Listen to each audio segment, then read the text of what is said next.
Yes, good afternoon, everybody. So I was tackling Alexander Muge. Was he pushed or did he jump?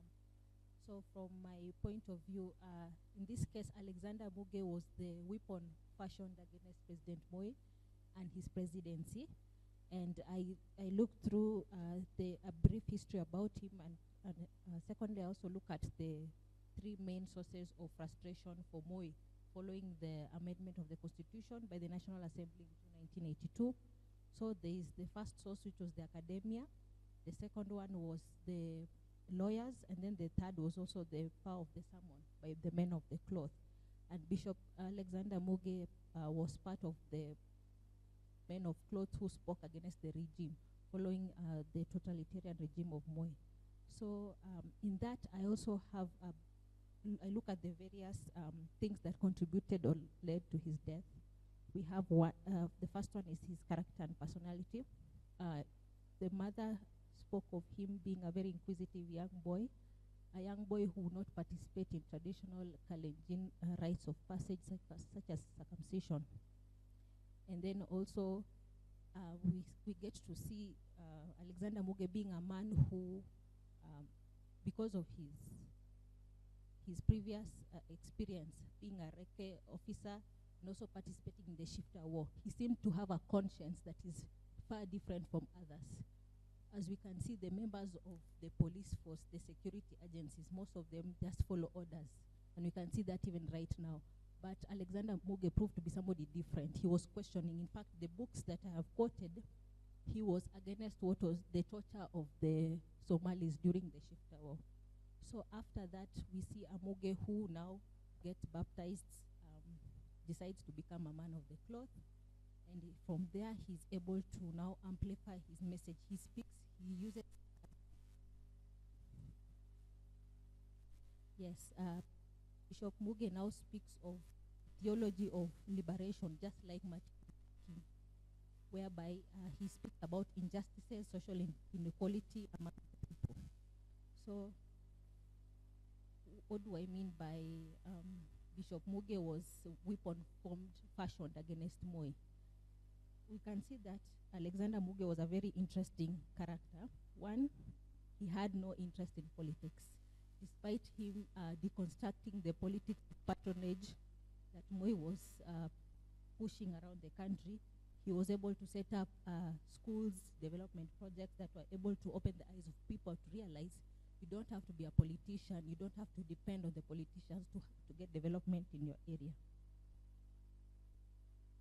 Then, also, another interesting character of Alexander Muge was that despite him being a Nandi, remember he's from the Kalileo clan, which was the clan that was really frustrating the British during the colonial times. This is the clan that was uprooting the railways when they were trying to construct.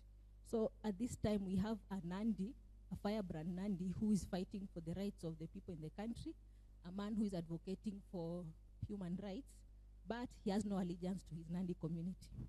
So this is a very different character that Moi is meeting. This is a Kalenjin man, a Nandi for that fact, but he is not interested in the Nandi politics. So as a result, Moi decides to use the different approach in attacking Mr. Muge by using people such as the MP of Mosop, that is Mr. Meto, who was able to frustrate his various development projects. There were even allegations that Bishop Alexander Muge was somebody who is not pro-democracy because he was seen in a photo with Njonjo. Remember at the time Njonjo had been accused of being anti-government and allegedly was part of the team that orchestrated the coup. So in short, Alexander Muge was pushed, and we can see in the fact that the cabinet secretary at the time had told him that if he goes to Busia, he will not be able to come back, and in fact, he really died in an accident on the way. So one of the things that really pops out in this chapter, sorry, I'm going through quickly just for the sake of time. Strange occurrences happened after Muge died. Remember, Africans were very spiritual. We look at things supernaturally. So when after the death of Alexander Muge, there was a cockerel that actually attacked President Moi when he was praying with the family. And remember, the way Africans, we are very spiritual. That was seen as something very absurd. A whole head of state, a whole cockerel is jumping on him. Why? Despite even people trying to push it away, it kept jumping on him.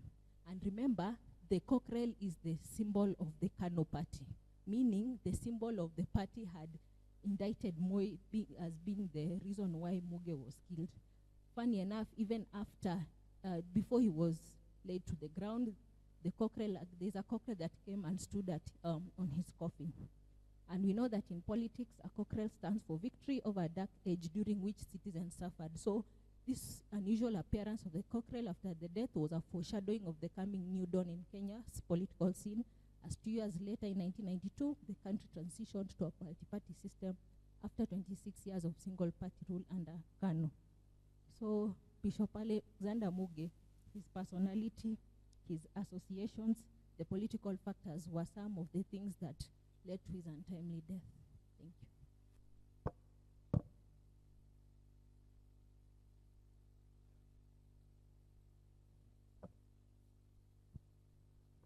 Okay, mine is the chapter 5, Ouko Murder, Myths and Realities. So the chapter is simply asking whether Dr. Ouko's death was suicide, if he jumped, or was it an assassination, he was pushed. And this is basically dictated by the competing theories that have been put forward, but have still surrounded this murder, which is still unsolved, since a culprit has never been caught and indicted in court. So did Ouko jump or was he pushed? At the very basic, we can say that beneath this facade of nobility and ceremonial loyalty, raw power is maintained by violence. And just going to the theories that have been put forward,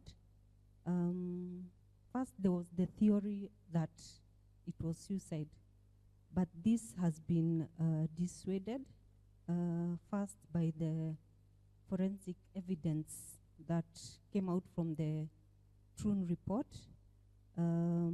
stating that the way his body was found, burnt with a gunshot to the head, based on the forensic evidence, it was overwhelming that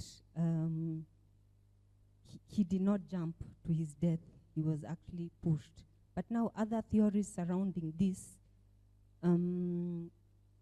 looking at it from his family relationships, his acquisition of the Koru farm stirred resentment among his siblings, and through research, we also saw that there were whispers that he was fathered outside the family, and this his other siblings saying that, noting that, looking at him as an illegitimate son, and yet someone who has prospered outside this family. So in a society where land is legacy and bloodline is destiny, Ouko's rise was both a triumph and a provocation for the family. The other theory comes from a basis of politics, especially to do with the Odinga dynasty. We talked about the molasses project in the morning, his growing popularity, not only in Kenya, but also internationally, especially after the Washington trip, which positioned him as a national figure who could transcend tribal lines. So that's the other theory. And so when we look at all this theory, the common thread emerges that Ouko was not simply a casualty of political rivalry, that he was also a symbol, a man whose blend of precision and his progressive ambition disrupted what we have been talking about since morning, this ornamental order. And combining with the rumors of his carefully managed love relationships, we could say that he was both admired and hated. So his assassination appears to have been orchestrated by a faction within the existing ethnic aristocracies of that time, specifically the Luo elites, whose ambition clashed with the deep-rooted Kalenjin dominated power apparatus.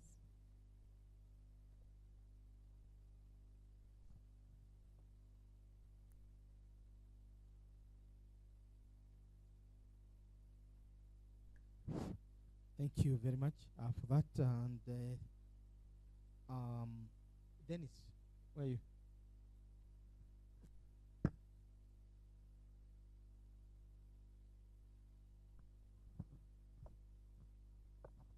Thank you very much. When I was working on this chapter, I was at conflict with myself. This is because I grew up and I was born in this neighborhood. And so where I was living, we're living next to Kule, who was Moi's friend. And so personally, I grew up seeing Moi coming with his own Volkswagen combo. And he will come, and sometimes he will wave at us, and you know, and for us, we got used to this person who will dance when he comes along the streets, and we'll see him visiting Kule, visiting Degwa.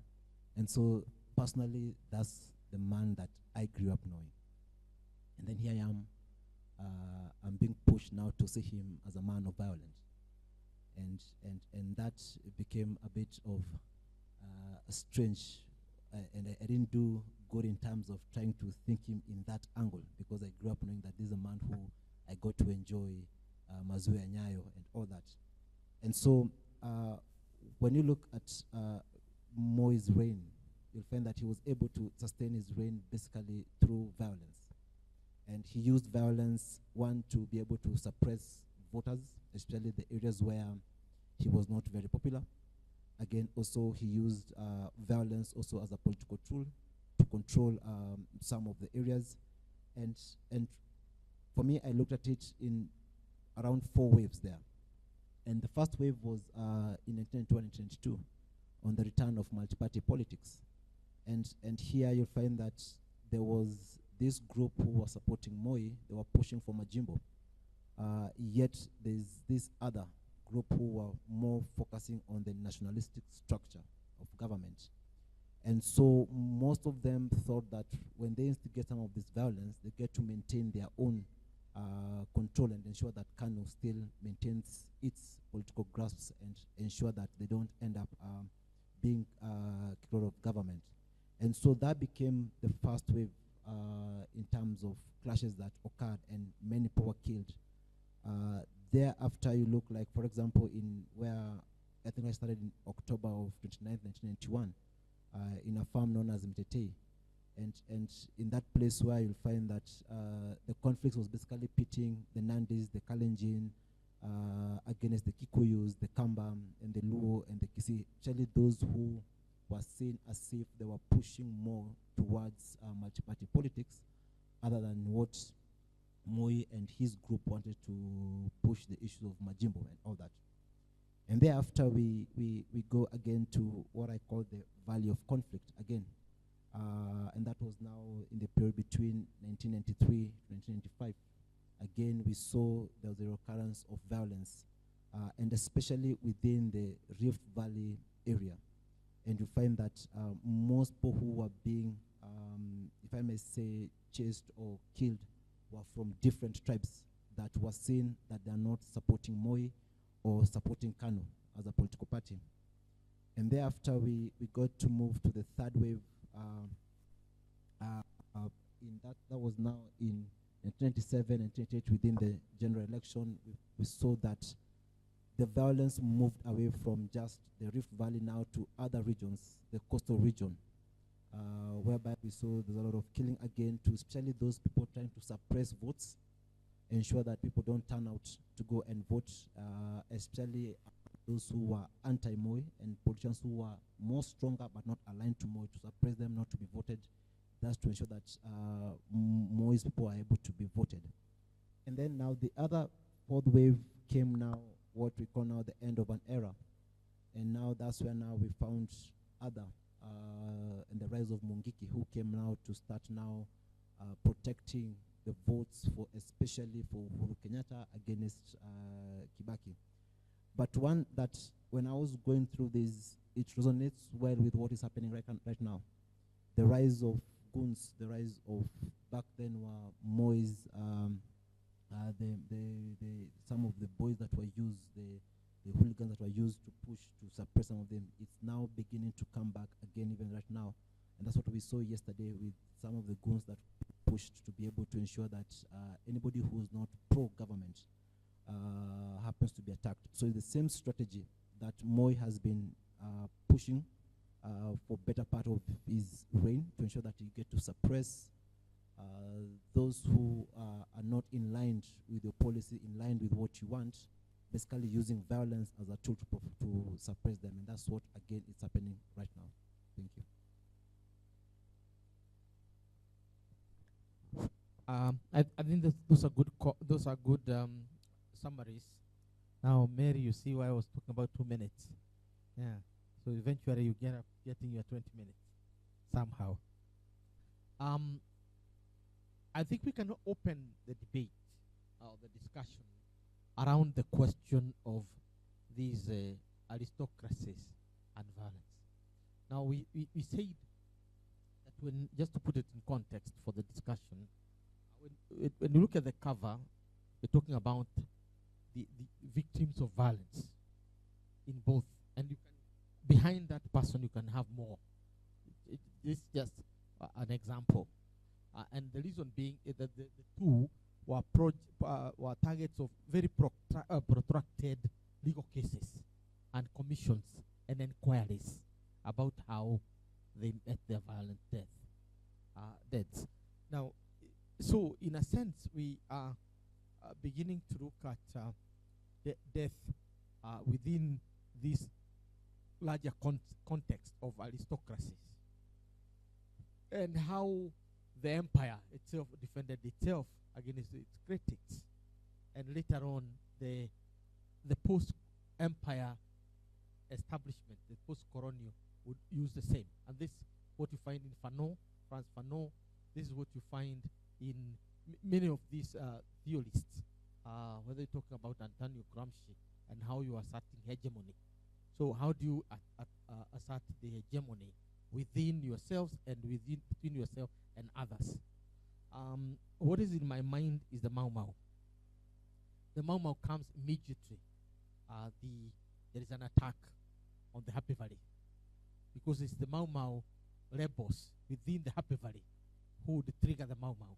If you read Tabitha Kanogo, the squatter roots of the Mau Mau. So in other words, this is where things are starting, and the reaction is what you see and what now follows 10 years of violence.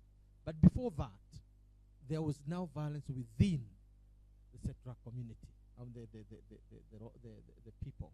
And you move on to look at, fast forward, the remnants of the heirs to the valley, the Chomodle, and the killing of the Maasai and so on, the Maasai herders. This is a case we have had here in our, which has been looked at from the Western perspective through the prisms of the Happy Valley and its legacy.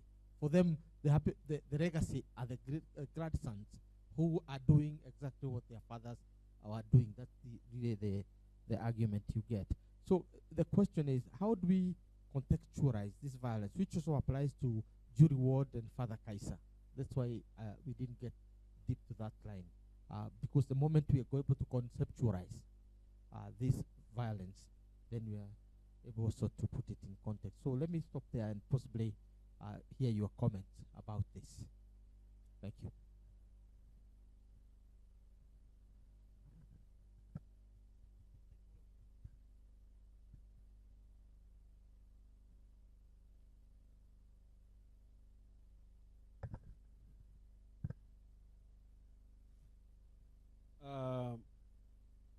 I would just want to look at the picture and kind of imagine how these two gentlemen met their deaths.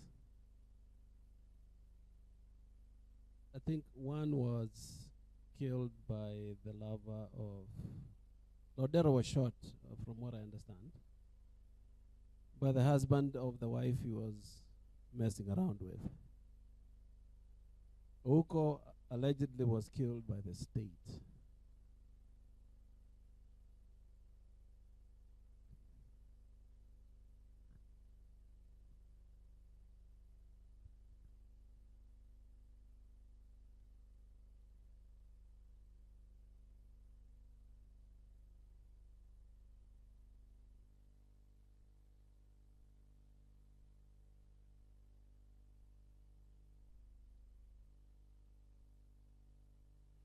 So then the question that I'm asking, there is that convergence of the ladies in between.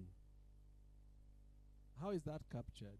Or is it salient and left the imagination of the person who is reading the book itself?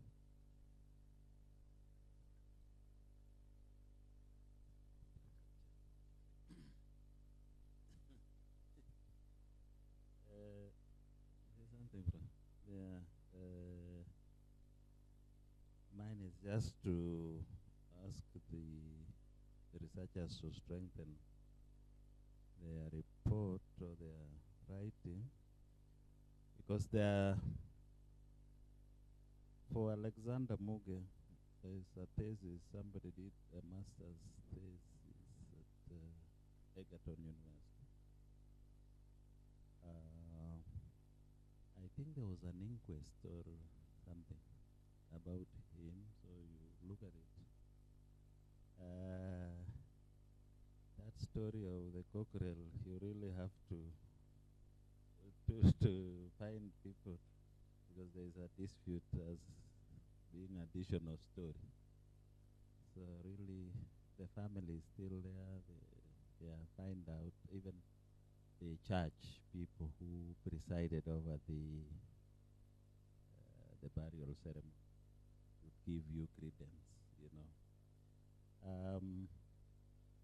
For Robert Ouko, not much to say, but get to know that the State Department in the U.S. have rejected some chronological happenings. So you will be writing against a report by the United States that rejects the chronological of what happened. So reconcile that. Then Kaiser. I remember the FBI went to the place and gave a theory saying that because he fell like this, because his right leg was that way, he committed suicide. That report is by FBI. So please match that.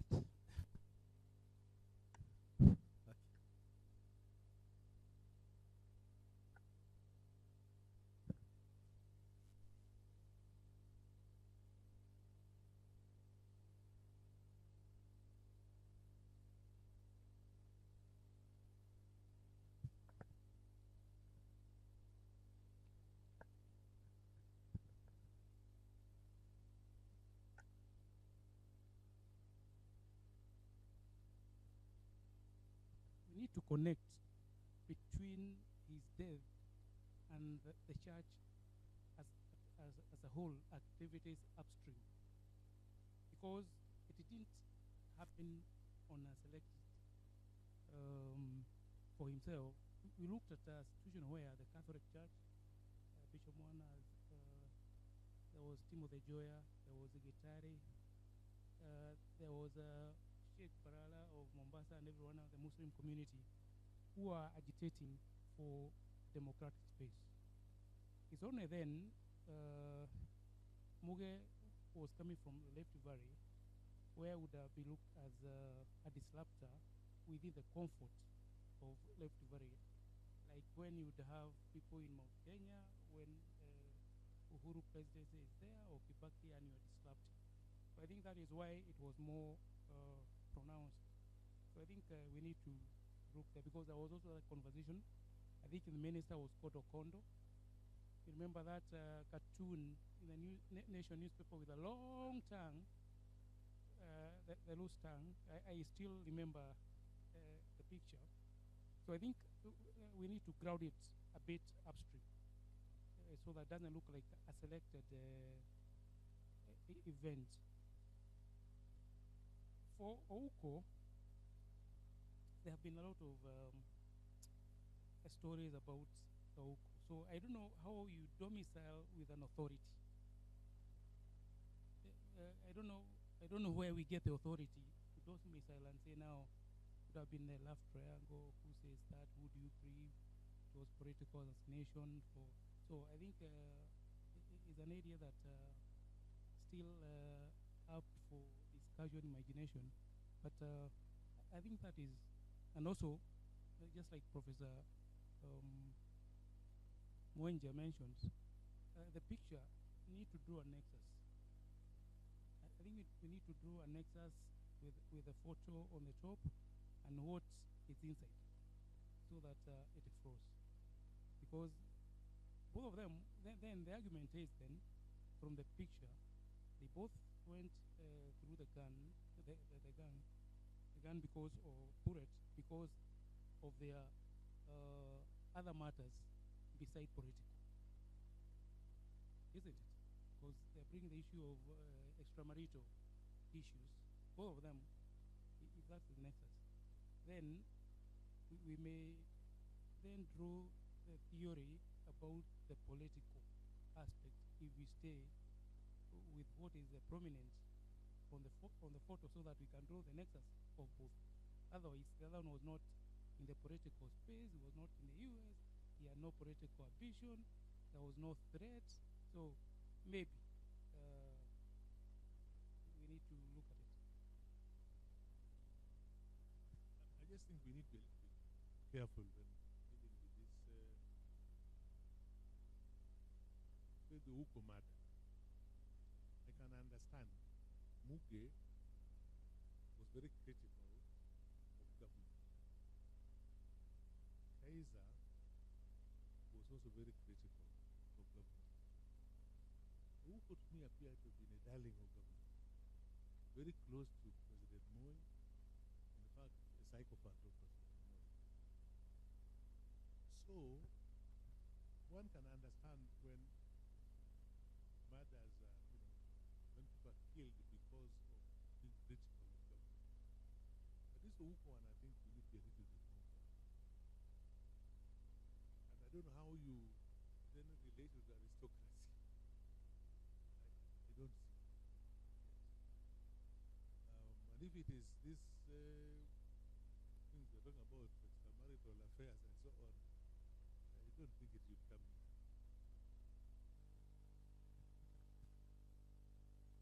Maybe let me let me make a small comment, just to throw some light to some of the things we have grappled with when dealing with these deaths. One is what I see as a bigger picture. The bigger picture where you find that Prof, I'm giving you an opportunity to finish. So let me continue with where I was. I was saying, let me mention just a few things we have grappled with in our own discussions, particularly in dealing with these matters, these deaths, sorry. One is what I see as a bigger picture, where you find, whether we are talking about the Kenyatta administration or the Moi ones, or the Moi one, the people who are critical to these regimes faced some level of danger. The danger increased if you were from the region or the community where the president came from. And I'm having the case of JM in mind, or even Muge in mind. Muge comes from what somebody can consider as Moi's backyard, and making the fire and burning things from within can really cause a lot of problems to individuals. That's one dimension. If you look at the death of JM, you look at the death of Muge, there is a class of its own, Biogama Pinto, who seems to have died because of either his socialist inclinations or because of his close relationship with Jaramogi and all that, as a warning to Jaramogi and all that.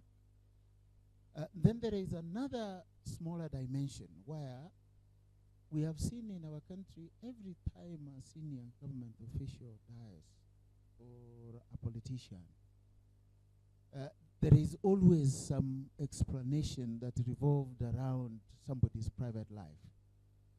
That was said of Ouko. It was even more common, actually, in some circles in the case of JM. I remember even when one of our colleagues, Dr. Mbai, died, there was mention in the grapevine about a few of these things. But how we brought in the idea of aristocracy, we were asking ourselves that when you look at during Moi's regime, there were competing political interests within Luo Nyanza that wanted to prove their loyalty, their closeness to Moi, where Ouko was one of them, where Oyugi came in as another one, where you know, there are other guys like the Omamos and all that. But in the 90s, the center of power in Luo Nyanza in the Moi regime was actually Oyugi, the PS. Ouko, he was very eloquent, very smart, and a strong defender of Moi. In that way, in their loyalty, the competition between him and Oyugi was very, very strong. In fact, people we have talked with, they say Oyugi and Ouko were not seeing eye to eye because each of them was competing, you know, to show Moi that he was more loyal than the other. Now, the American trip, where we are told things happened in such a way that Ouko was accused of upstaging, you know, the president. The question we have asked ourselves is, did it provide an excuse for those competitors for influence within Luo Nyanza to eliminate Ouko? And therefore, can we characterize this as competition among ethnic aristocrats within the Luo community in Moi's regime, competing for influence, competing for leverage and patronage from the state, that ended up having Ouko die? And then this thing of love triangle is brought in as an excuse, which is common. When JM died, they said he was having some things. Ouko, they said he was having some things. I guess probably when Kenneth Ombongi died today, they would say we saw him in a private place called Sidai in Karen, looking like he was not very innocent. That is where we were coming from. That there is a possibility that the competition between the Luo politicians for influence within the Moi establishment could have put or exposed Ouko. Could it have been the Kalenjin elites who thought Ouko was becoming too smart and a possible, probably successor of Moi within Kanu and other echelons of power, that he needed to die? We have not gotten answers yet. And that is why the idea of ethnic aristocracy and the competition for political influence and the attendant wealth and influence that come with it come in the case of these matters. I think Moi would have done everything that needed to be done to me to pin to the person who killed Oku, because there's no interest. This is my man. He's been killed. I don't know who has killed him. If that would be the theory, then Moi's behavior negates the theory. Because what was there for Moi to gain by not disclosing who has killed Oku? Yet downstream, we know what it did to Moi's regime, the opposition and dislike and all that, because that is where it all started about losing, I think, that part of political base, my view. There have been a conflict of relations, that he was close to Ouko and he was very close to Oyugi. So he let it has happened. Remember, if Kanu, that is where the power laid. And there was a Dr. Was it Oluwaringo? And there was the elephant, Omamo, Kariech. Kanu, the power was not domiciled on the minister.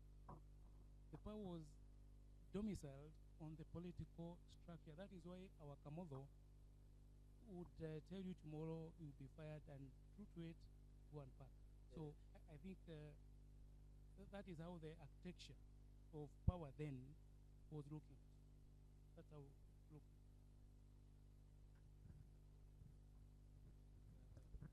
The situation in Luo Nyanza at the time was very interesting, because the most powerful individual from Luo Nyanza at the time was not a politician.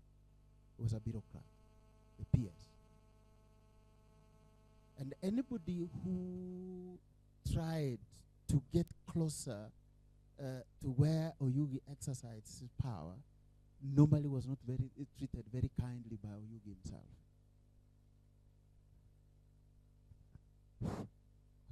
Who? Oyugi.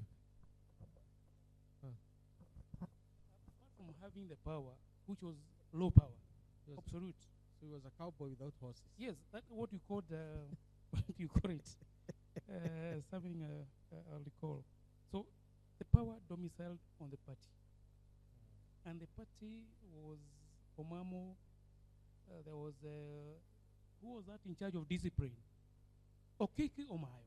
Okiki Omayo would even, of course, he would, I'm told, old men, if someone, you have to go through a shop and buy diapers, because it will learn. So for Yugi, I would call him a cowboy without horses, but he had the power. But the people were with the political class. And that is what Moi would have wanted, because he's a politician. He has people who bring people to his base, than the technocrats who now will say shoot him. Washington, the Washington issue with Biwott. And if indeed Biwott was involved, I think Moi could have been more afraid of getting rid of Biwott with everything that Biwott knew and sacrifice Ouko. The horse, the cowboy without horses, that's something else. But if indeed the Washington trip and all the differences that were taking place, whatever happened at that time with the theory, for me it makes more sense. Because if indeed the Toto man did what he thought he needed to do, I don't see Moi throwing his man under the bus, and especially after he had done all the dirty work. So we wanted to hear this, the kind of debate. That's exactly what we wanted to hear. Because we made this proposition at the beginning of our presentation, that the Happy Valley and the culture that emerged from there, and hence the legacy that would be passed on to the Kenyan post-colonial elite, are, among others, the use of violence. The ubiquitous use of violence in all relations was the case. Now, when you look at the four cases we are talking about here, we are talking about the case of Alexander Muge, harmless man of God. Apart from talking, and agitating. There was not. He was not interested in a political seat, at least from what we know, and therefore was not a political threat to that extent. He was talking too much. Maybe he was an insider who should possibly have been doing it from inside the tent rather than from outside the tent. So he was outside. That's why perhaps he was dangerous. Then so that's religious. The other one is now purely political. Person Oko is a political man. Was a man of power. And again, we'll see the theories. Now from Oko we have Father Kaisa. Again, just criticism, but biting, because he comes from a great nation, America, and therefore would be interpreted to mean that their views here. But somebody would be very careful to kill an American. So for that reason, again, we to find out what exactly happened. Then there's Judy Ward. The story does not end up, because the person who takes her to the park, Australian, disappears, and so on. There are certain details there which, when you read the chapter that we have, don't seem to add up. But then when you begin to see the anger of the father and then the brother, and why they make their life mission to find out exactly who killed their father and their daughter. This young girl, an aristocrat herself with a lot of money and socializing with the big boys in town, or sons of the big men in town. So that's the context. So whether you are a priest, you are a politician, you are a tourist, or from presentation from Dennis, or you are a rebel, you come from a rival tribe, or communities that are considered a challenge to the system, violence is used along the way. And that's the connection we're talking about between the aristocracy of the Happy Valley and now that. And you can now push that theory beyond 202 and look at where we are now. You try to look for a logic as to why a police officer would want to shoot person 4 feet from you using AK-47, which is a long-range gun, and therefore it's like you're killing an elephant. I don't understand. That's what you cannot understand. 2, you cannot understand why somebody would go for a young, innocuous man all the way from Homa Bay, along the road 365 kilometers to Nairobi, just because he did some tweets, which is a misdemeanor, right? It's a misdemeanor. And you cannot even put him in cell because this is not a criminal offense. You can only go to complain, as the person did, but not begin to operate as an officer at that senior level of dealing with a robber, with violence, a terrorist, or other kind of a criminal.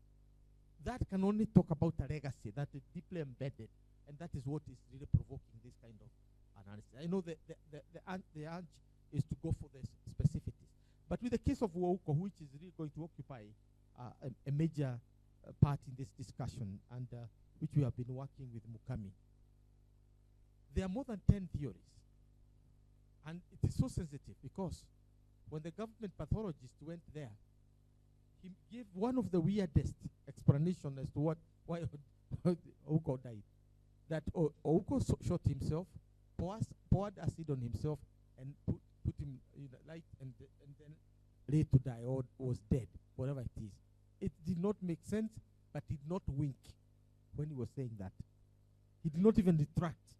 And that is the story from the government pathologist. That tells you that from a government end, it was a dead end. They're not going anywhere. The Agukas and others, and Barack Baja, others who are explaining purely local things about their rivalries.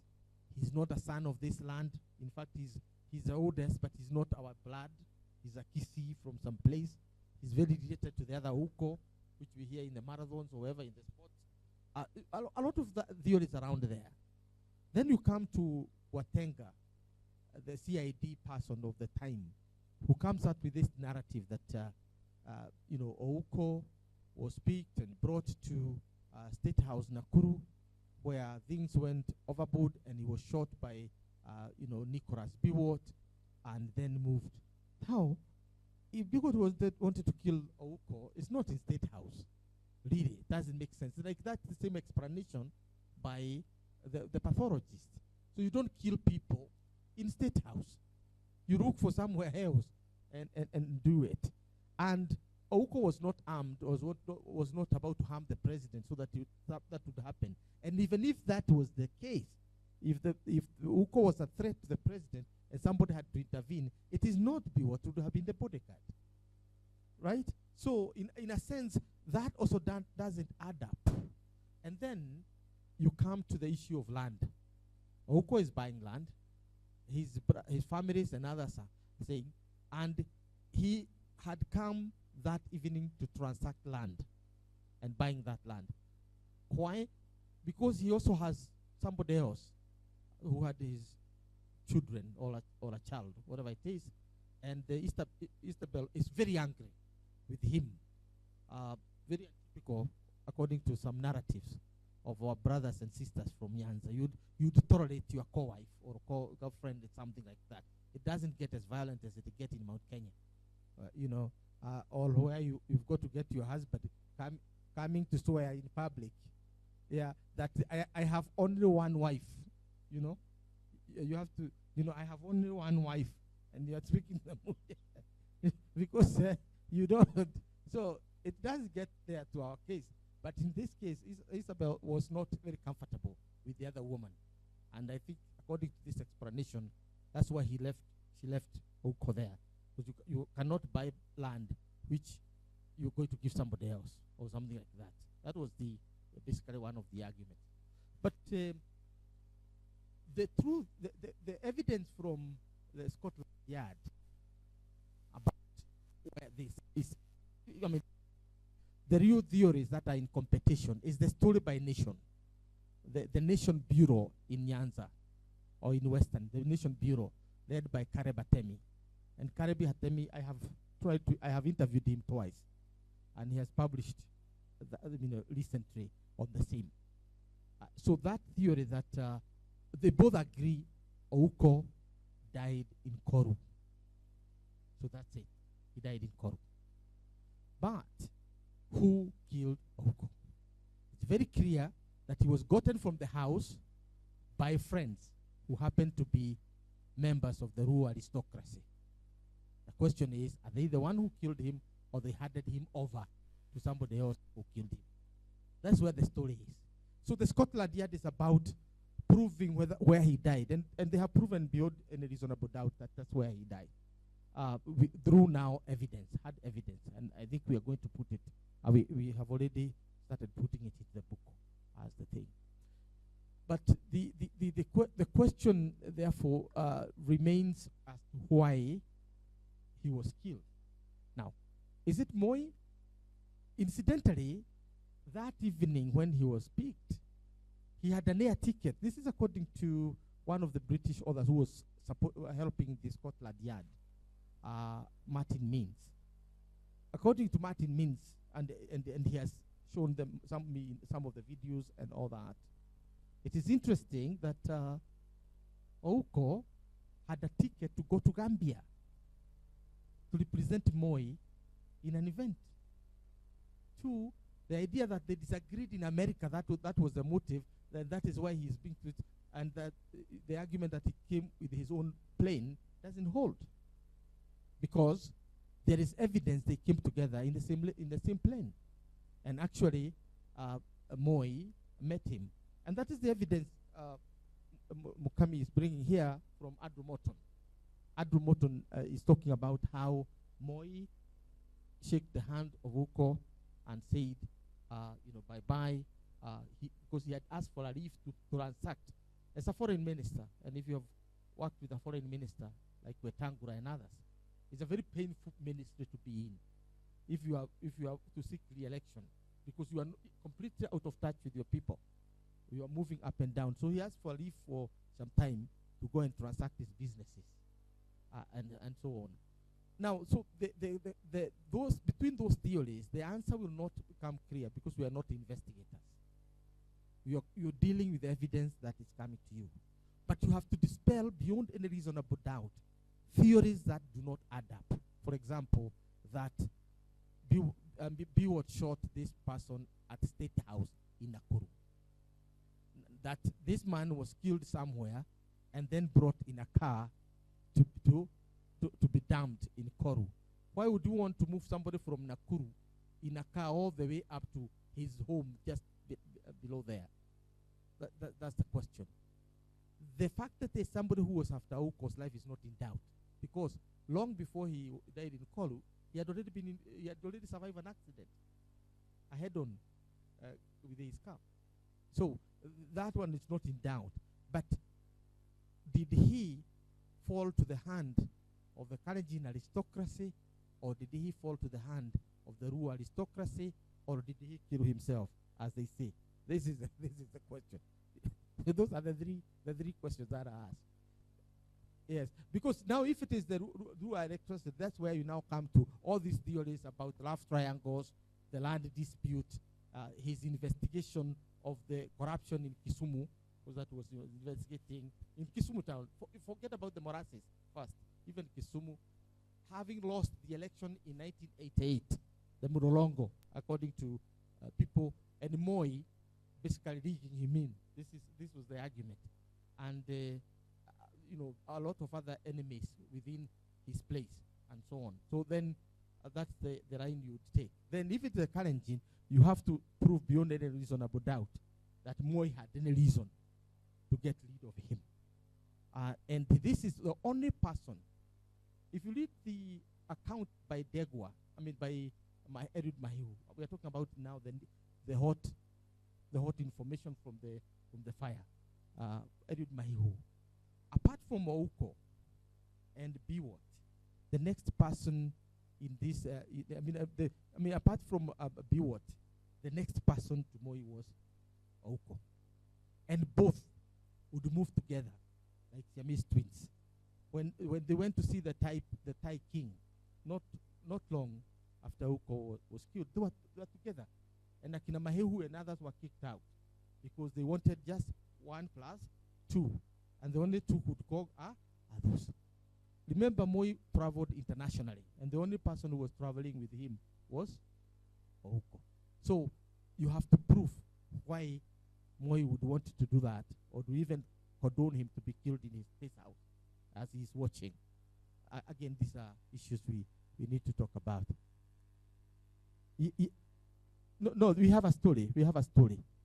The storyline is, of course, we already have a story that the legacy of the Happy Valley is violence, and that this violence is almost systemic. Now, about the Ouko, you cannot, because we are not investigating in that.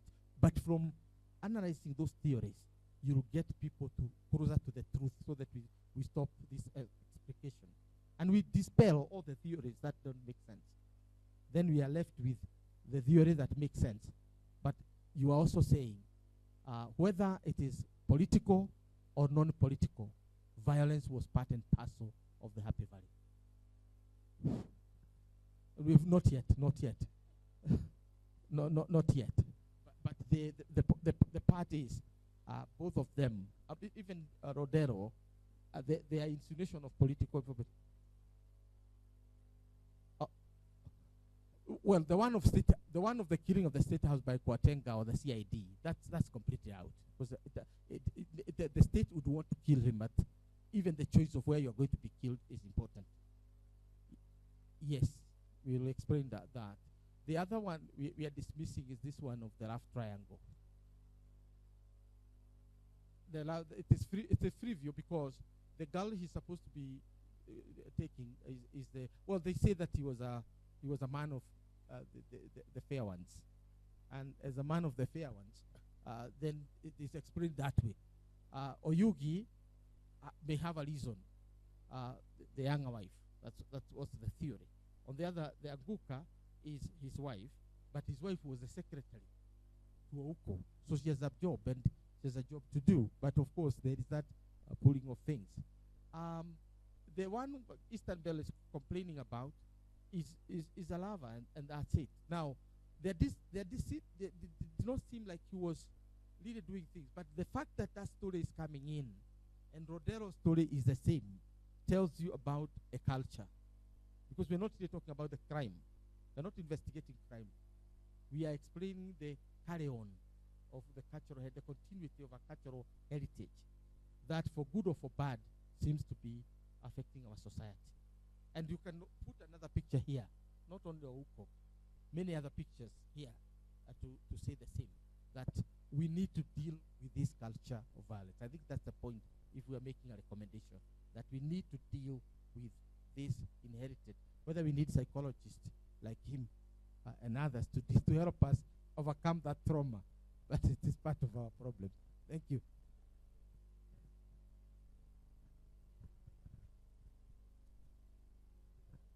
To be safe, there's something you said, and I think that is the operational definition of aristocracy.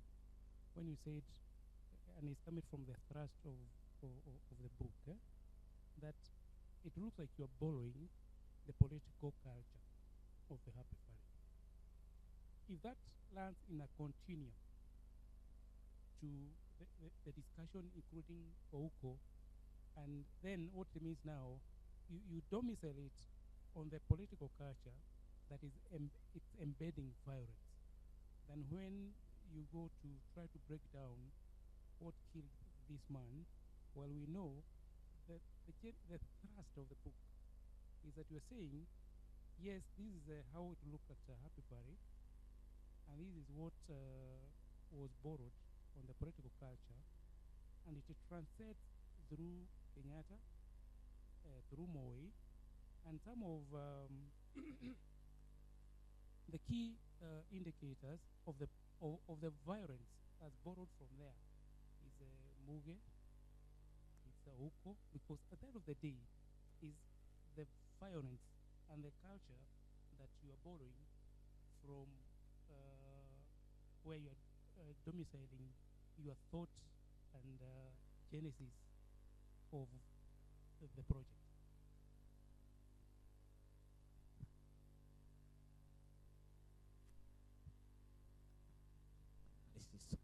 I mean, it's, you can summarize all these in a line if that's the way we wanted to do it. That this culture, that's in this, all the chapters we have dealt with, from Ouko to Father Kaisa to the jury ward and Ouko and Alexander Muge. You can summarize them in one sentence, say that this culture was riddled with violence. It was a violent culture which we have inherited. And then you can use the examples of today. But there are still these stories that really became, you know, what you can call blotches in the conscience of the Moi state. They are indelibly intertwined with the state. And that's why Andrew Morton, coming all the way from the West, would take pain to explain how. But what appears from Andrew Morton is that he is whitewashing Moi alone. And at the same time, some missions, some commissions, or some of the debate in the public and legal circles are coming with evidence, very uninterrogated, that the person who killed this one is Biwot, and Moi is not there. Then there is this story from CID that Moi was there, but it's Biwot who killed him. Then from this other side, it's Oyugi, and Hezekiah Oyugi dies a very miserable life, having served the government, just because he said he has evidence to go to give to the commission that was inquiring it, and he get become cabbage. So there are still things to not to investigate, because it will be the opinion of the people. I'm saying there are two main sources that we must interrogate. One is the Trun report, because it went for the facts. The other one, from this perspective, is that the Trun, on the one hand, and then the nation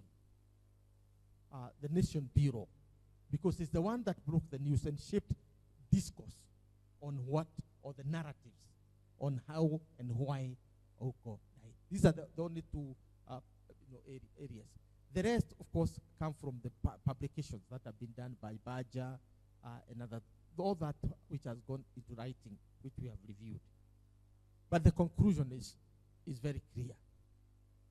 For good or for bad, justifiable or not, Ouko represents that culture of violence. It was there before him with the Pioga Mapinto, I think we have put that in the book, J.M. Kariuki, and others, and Tom Boyer, and others. So it's a culture of solving your problems or your differences through violence. And that's something we cannot avoid saying. But we do understand that as historians and political scientists, we have a moral obligation to basically try to eliminate the areas of debate. And I'm saying the nation versus the Troon Commission are the one. The inquiry is the platform where these narratives are challenging each other. And I am sure part of the reason why we thought PLO Lumumba should be with us is because I would have wished that he was here. I think the debate would have taken a different dimension because he was in some of the commissions that were dealing with this. That's it. Violence is part of the inheritance from the Happy Valley. And violence now would move in the Happy Valley from Rodero and other individuals to the Mau Mau.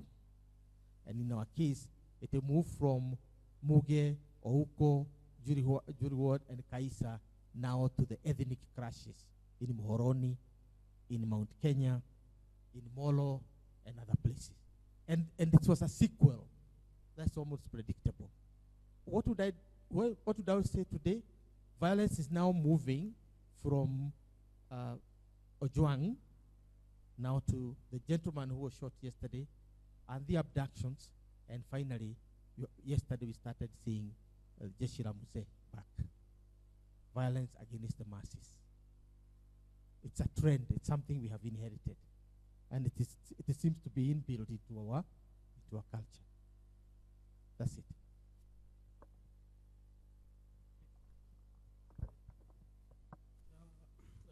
I was going through the chapter and I was seeing the definition that the author has given for political assassination. And if you juxtapose the case of Ouko and the case of Lord Errol, then the question that emerges for me is whether you can characterize Ouko's murder as assassination. Because for one, if assassination is sending a political message, then why would we have Lord Errol? If it was a murder, then it would make sense. So that is my view. What do you or the other have to say about that?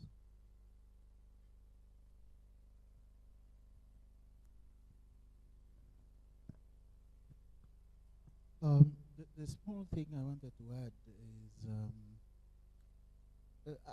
generally, if you look at the history of even beyond of what we are calling the Happy Valley, what you find in much of colonial Kenya is actually fairly a lot of what we have come to call extrajudicial killings. There are so many, for example, European settlers in Kenya who killed their African servants as more or less as a game.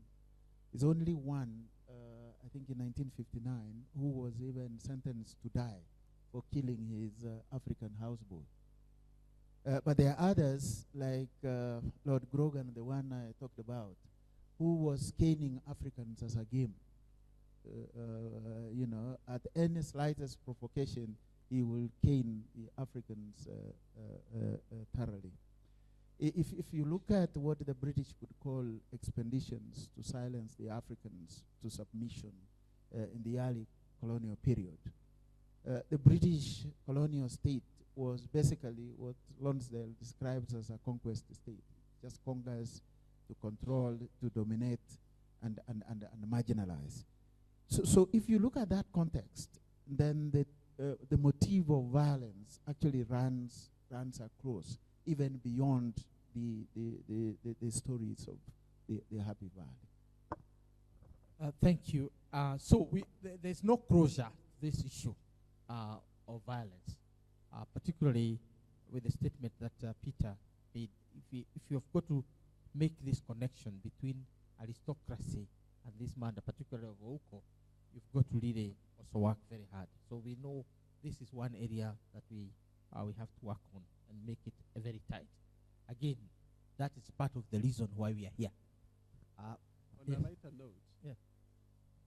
No, on a lighter note, can I? I was just sharing with her. On lighter note, can I suggest a title? Sex, Money, and Violence: The Case of Happy Valley and the Emergence of the Kenyan Ethnic Aristocracies.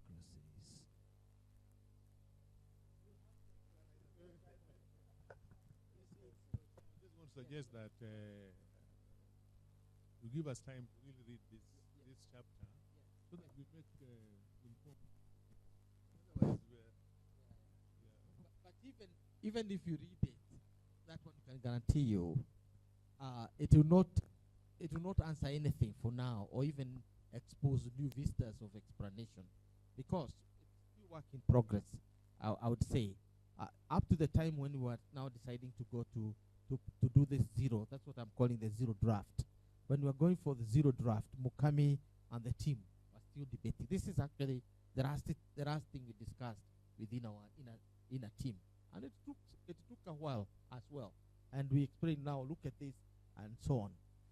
If I could address myself to Bogwa, then we move on to the next thing. So, hey, sorry. Are you complaining because we said the fair ones? You know, this thing of saying goodbye, then you go to die. You know, you can debate on that one. What was the goodbye about? Anyway, I was looking at all. I was listening. I've not read. I've gone 2 sentences. The murder, which then inside there is assassination. You know, there are all kinds of words being used, but the person is dead. We need to pick one. Murder or assassination. Anyway, when you're looking at the Muge, other than what we all read in the newspapers and the rest of it, for us to see the self-preservation of these ethnic aristocrats, because that's what they are doing. They are just very uncomfortable with any critics. It's important to say, to give us a little bit of what it is that was making them uncomfortable, that really yearn to go. Okay? Like peeing from outside inside. I don't know what he was doing. So, and remember, he's a man of God. Moi is a man of God, so to say. But he cannot take this beating from this man of God. The issues around what it is that made them uncomfortable must come clear. Because for him to go, there must have been where he hit very hard, the raw nerves of the aristocracy. Now, as for the man of your cousin who has many girlfriends and many wives and many that, really, that's going to be a difficult thing to come out with. If they were truly friends and good with the Moi, how does it become that he must go? Again, do you want to have two competing, very close ones around yourself? Now, the issue of the ethnic violence, 1978 to 2002, again, that is neither here nor there. It's like we want to give this ethnic conflict to Moi. What are the issues? If we get the issues, then you start seeing why some communities will do, other than just saying there was. We know it was, but what are the issues? Because it just didn't happen. It's something that has been building over time. So what is this tipping point that will make it necessary that the system would use ethnic conflict to either get some mileage or even making a point that they are the people in charge? Okay? So again, tying the ethnic conflict or this ethnic violence to what our subject is. It is starting alone. We want to hear how it is tied to the bigger story. That is thread that is missing. They're just starting there. Actually, initially I was about to start asking, so what? We already were very nice with our story until these deaths came. They're actually a disruption in the story. So, and the reason they are disruption is because the tying, that putting together the story and the bigger story is missing. They're just starting alone. Muge is here, he is dead. And then the man with the long tongue is gone. Kaisa preaches and does, what is it that he's doing that is making the system annoyed and comfortable, that really he has to go? Those things need to come out the much way we can, so that we justify the death, and we tie it now with this ethnic aristocracy, whose other foundation is violence for their own keep. That part, but the connection is very clear. It might not have come out clear for now, because as we say, this is still work in progress. We have another. Yes. So that the tie we want to make is the following. And why the deaths are not a disruption to a narrative that was going on. One, we have dealt with the Kenyatta aristocracy in the years between 1978 and 1983. 1983 to 1988, we have tried to consolidate the aristocracy under Moi. You can see this, the things we've talked about, detentions and all that. So that is the period of constant. And this is when the Kenyas and other December 12 movement would come up now in resistance because of the hardening of the system. Then from 1988 to 1992 is the challenge by those who want to change the system. Now the pressure for pluralism, political pluralism, and the response of the regime is violence. So this is where it is coming in, that 1988 to 1992 is what we are talking about. And the violence comes in two parts. There is the violence that seems to be a kind of a deterrent violence, the Muge, possibly, perhaps the Ouko, perhaps, and so on.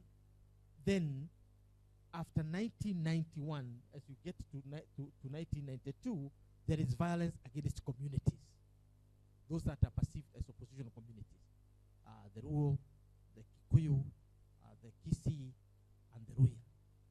And all of them, in their own different places, are also visited with violence at that time. And we begin now to see organization of violence as an instrument of power at this particular time.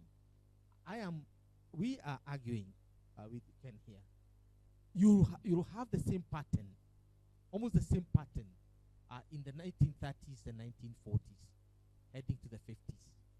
Violence against the individuals. He has talked about the violence of the Grogan against the Africans, which was a very well-established way of getting things done. But eventually, even around the same time, for other studies, those who have looked at the Kenyan history, you'll find that even violence against whites who had affairs with the Africans. If you had a girlfriend, but more so if a woman had a boyfriend who is black. This is when they would establish the hospitals in Taveta called the feeble-minded. So they start dealing with white girlfriends of black boys, and so to say. Of course, the man dies, but because they cannot kill the white, she will go to Taita Taveta in that hospital called, it's a kind of a mental hospital, okay, equivalent to what do you call this, Madare, equivalent to that. And the disease that would go there is called feeble-minded. And the feeble-minded would now end there because you cannot judge your sex partners very well. So you need to go there. Now, from that particular violence, then you head up to the Mau Mau and the violent rebellion against the system and equally violent response, which give birth to the concept of Britain's Gulag. Yeah? To the Britain's Gulag. So Stella. Oh, yes. So Stella, yes, go ahead.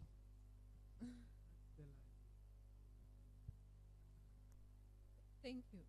I would want to make two contributions. From reading the book and the brief, or how would I say? There is a break. And I want us not to be very defensive of the work that we have done so far. Sometimes I totally understand, but now us as outsiders are able to, or rather, we are able to see what we expect. So there seems to be that we need to talk about the violence, because it's from the ethnic aristocracy that the violence is born, or rather used as an instrument. It might sound like it's something shallow that we can summarize in 2 sentences, but a human being has something we call, from evolution, I think, a survival instinct to survive. Now, we are in a formal, or rather a civilized system or capitalism where we have to fight for resources that are very limited. So those are some of the reasons where something from psychology we call us against them. So if we discuss us against them, it will make sense today, tomorrow, and many years to come, because that will always remain.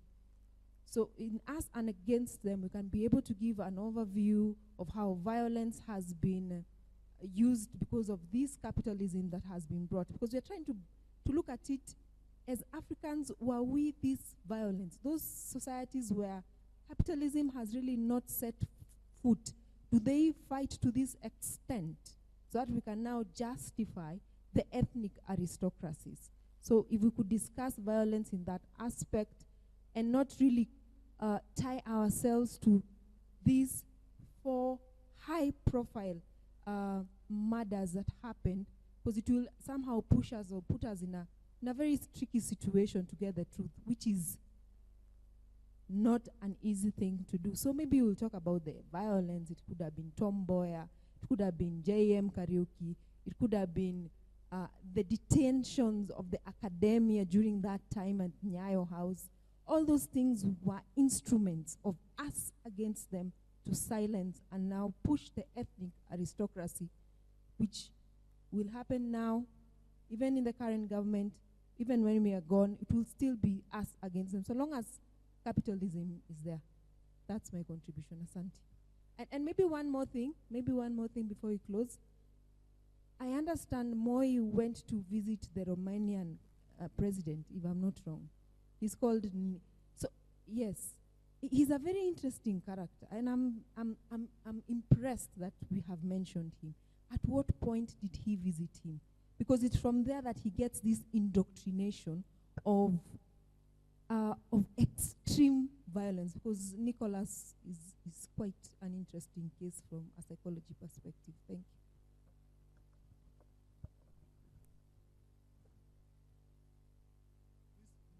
Violence as an instrument of managing political affairs is not really inherited from this happy valley we're talking about. This has been a universal practice. J.F. Kennedy, we even had the UN Secretary General, what was he called, who was Dag Hammarskjöld. It's been everywhere. It's a well-known instrument of political whatever. So, tying this thing just to the Happy Valley and saying it is one of the things the most important thing we inherited from colonialism and so on, I think is a bit challenging. And as my colleague was saying, these chapters on these three individuals, I think it creates a disconnect from the main argument of this enterprise, this exercise. So I think give us time to read this thing properly. I think that is, if we leave it at that, we will be more useful to this project than making,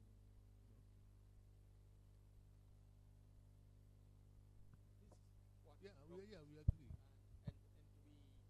for example, we have together a lot of interviews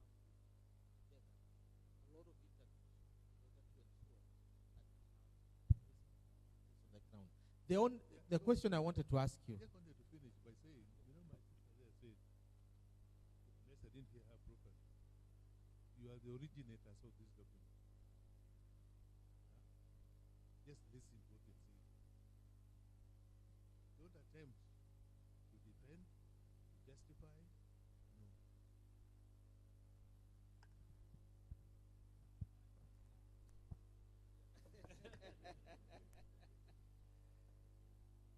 No, I think to add on that, I mean the story coming all the way to the mothers and all that, fantastic. But I think we need a transition that deals with the schisms between and among the aristocrats. Okay, and I think that's what we are looking at. The differences between what happened between Muge and Moi and this Robert Ouko with whoever. Those are schisms between players within the ethnic aristocracies. So I think that transition we probably need to be put within the introduction, so that as we transition from now the general observations about this is what happened between this year and this year, but within this context, there were these schisms that came within and among or between the players within the aristocracies, and this is how it panned out to be. I think that will help quite a bit.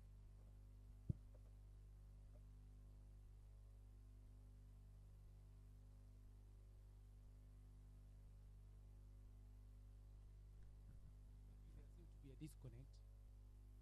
Is that probably we may think of having, I don't know whether it's a chapter or whatever is it, about attempts to disruption.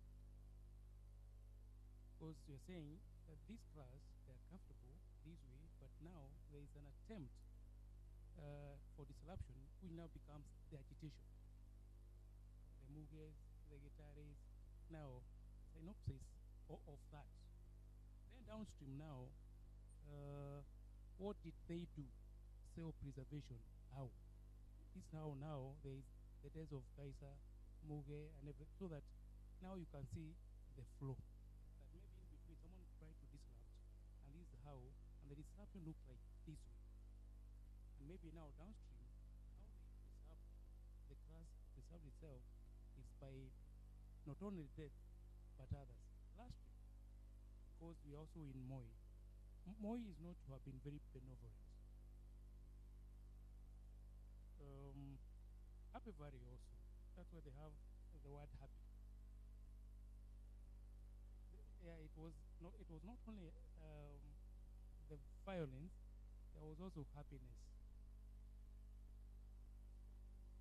No happiness on the valley. Now I'm going back to the Happy Valley.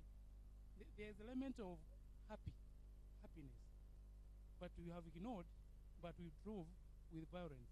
And Moi is not to have been very benevolent. So I think we need also to give him some flowers on part of benevolence, because it's also part of preservation. He did not only use violence, but also he used benevolence to preserve. Ivan is connected.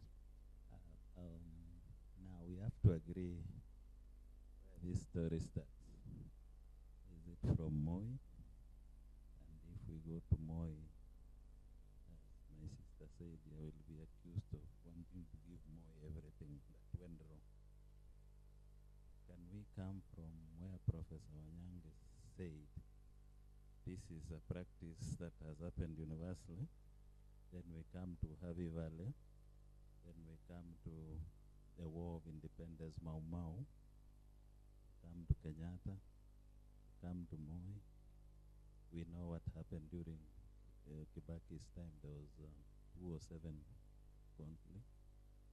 So, and again, in 1974, there was a conflict between the Nandis and the Luya, so we don't have to leave some of these conflicts that happened behind, so that we become comprehensive in this, and we will be pushing that story that will look. I hear you. So we'll say that we have taken copious notes about this, and we continue to take copious notes. And we're also looking at the gaps. We want to look at the disruptors and also uniters in all ways. So let me then conclude this part by inviting Ondigi, Masika, and my Ken to comment generally on. I know we were cautioned, and I agree with that. The use of the concept of democratization, and the introduction of pluralism, the open system, rather than democratization, because democratization presupposes an agent, usually from outside, who is changing us. Yet, the quest for freedom, the quest for, a participatory government has been us.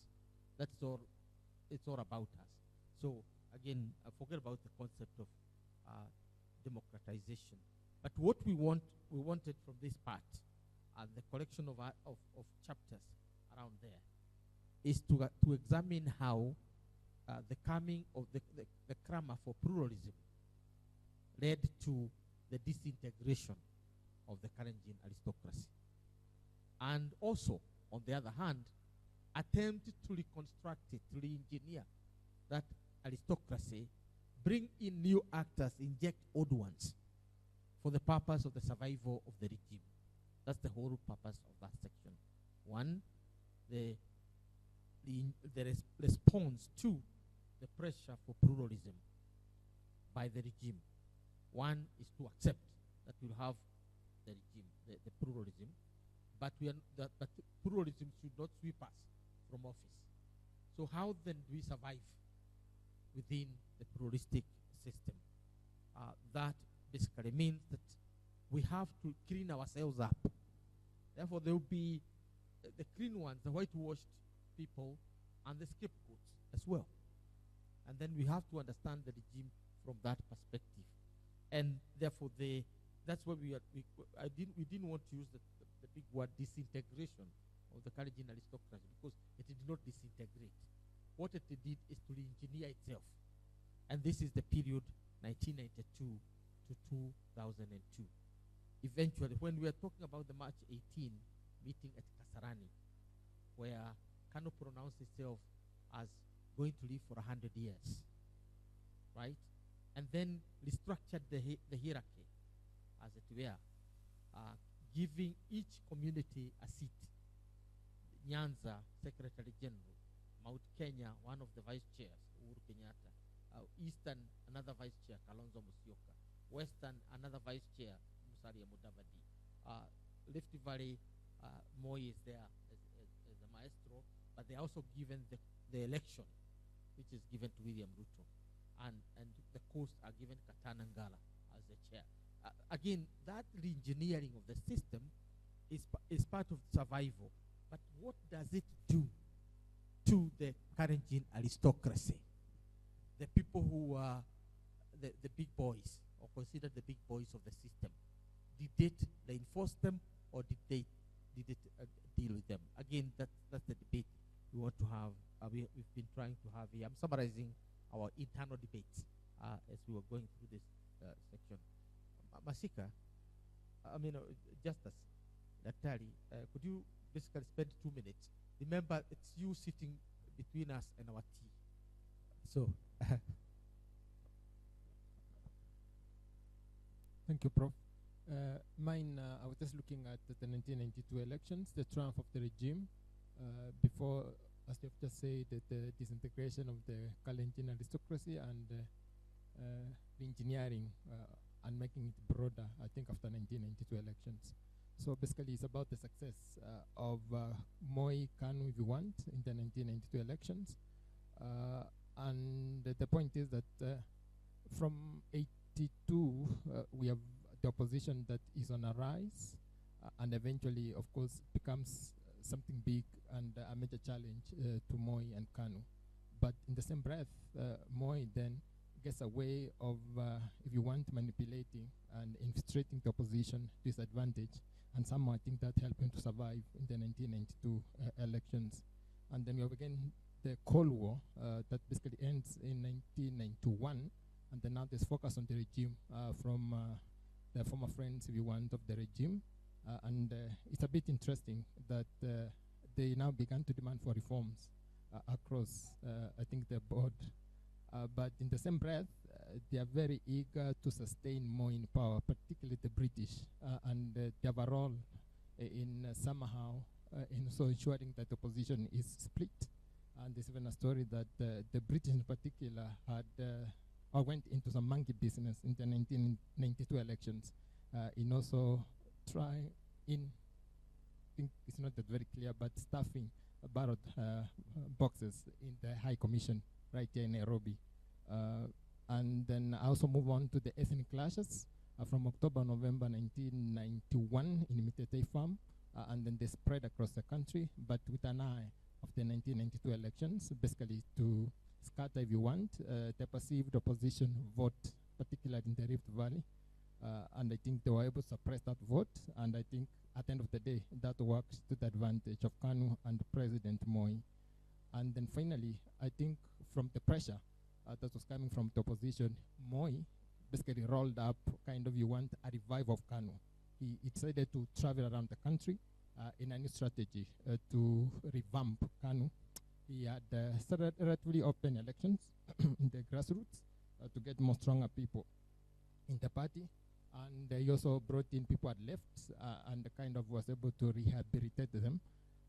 And then there was the outright use of, if you want, I don't know which word I can use, but some cold, if you want, strategies in the name of the likes of YK92, among many other pressure groups, where money was poured, if you want, and where people could be nominated by the opposition and then they were bought out, like maybe a month to the elections. So there was some dirty politics that went on in 1992 in the run-up to the elections, and eventually all that contributed in Moi surviving that scare with a very minor victory in that election. Thank you. Thank you for that. David. Thank you very much. This chapter is looking at Daniel Arap Moi and Jaramogi Oginga Odinga Corporation from 1992 to 1994. The idea of cooperation is not new in Kenyan politics. If you look at the 1963 after independence and the destruction of Kanu, Kadu, it's all about centered around the question of cooperation. And some scholars have argued that there's need to cooperate in politics. And such scholars include William Ganson, who attempted to argue and explain why do political parties cooperate. And he says that political cooperation is informed by two things: office seeking and desire for power. Office seeking and desire for power informs why political parties come together to cooperate. And another thing that influences those in power to seek competition is the minimalist winning position. Is that you go to an election and then they have very minimal seats that cannot enable them make a good decision in parliament. So they seek to bring on board people who are seeking offices, who are ready to seek offices. So and they are ready therefore to cooperate with them in order to enable the ruling class to sustain, or the aristocracy to sustain its position. And that this informed the move between Moi and Jaramogi Oginga Odinga Corporation. If we look at the election of 1992, the KANU party wins, but it is a minimal winner because it got 34% and the opposition had 66%. So you realize that it could not influence positions in the parliament. Even the seats in parliament, KANU won, yes, but they did not have enough numbers to make them make a decision.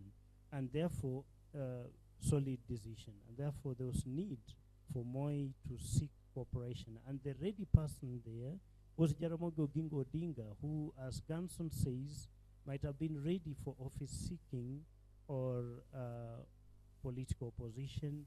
And the main objective of political position is maximum benefits from the offices they hold. And therefore, Odinga was therefore ready to collaborate with Daniel Arap Moi.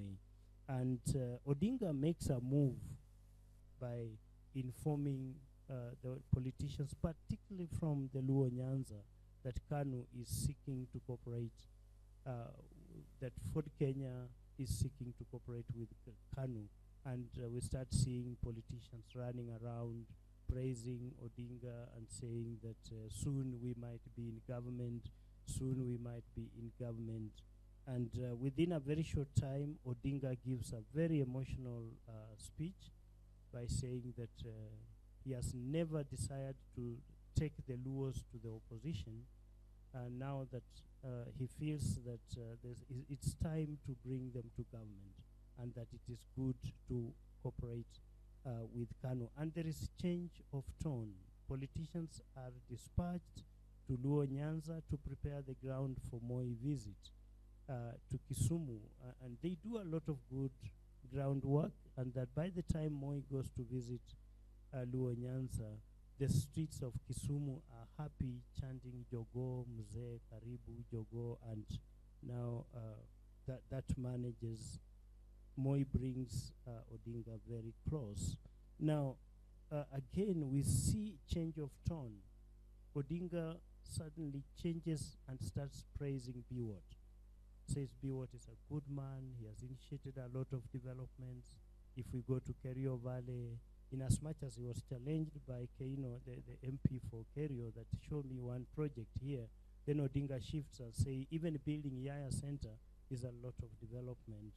And therefore we see a lot of rhetoric and praise around this place. And all this is, as these scholars say, office seeking, but then on the other side, self-preservation of the aristocracy. Moi is playing these games to bring Ford Kenya on board in order to sustain or to for self-sustenance. Now, we also talked about the impact of this. We see a lot of problems in the opposition now. When the Matiba camp and the Kibaki camp and the rest start making noise that, look here, Odinga is a betrayal, he has moved to government and therefore he's a traitor, and we see Martin Shikuku coming up and now relating to the first corporation, where he says that Odinga was very instrumental in destroying Kadu, and now he has come back again to destroy the modern opposition. We also see a lot of problems within the Kikuyu politicians, or the parties that are dominated by the Kikuyu. As the Kikuyu MPs start making a lot of noise saying, look here, now they start blaming Matiba and Kibaki, saying that if you people were united at the beginning, then we could not be taken to this level. And one of the outcome also is that Moi is accused of buying politicians to cross the floor. And therefore, we see that Foda Sili loses a seat, which makes it to lose the dominance in the opposition. And in as much as Foda Sili is urging that there should be delay in formation of the shadow cabinet, Odinga moves, because with the aid of Kano Corporation, he moves very fast and forms a shadow cabinet, and therefore locking Foda Sili out of this. So generally, we're looking at the corporation, and we're saying corporation is it's not starting today. It has always been there, particularly when the aristocracies feel threatened, and now they want to survive by co-opting parties that are ready to side with them. Thank you very much. Thank you. So we are really talking about the reorganization of the regime in order to survive the multi-party era. Yes, you have clinched the presidency in terms of the numbers. It is fast past the post. So it's not about absolute majority as we have today. Therefore, victory is victory. You're in power. But you don't have power. You can't exercise power. Because election is one thing, governing is another. So you have 100 seats, and you need 3/4 of seats to make a decision, the government. And this is where Moi now go to craft, a new order. And in crafting the new order, I think this is the discussion again we had, he had to reconfigure the concept of aristocracy. And this is the birth of the so-called the Nairobi Alliance, the G-speaking coalition.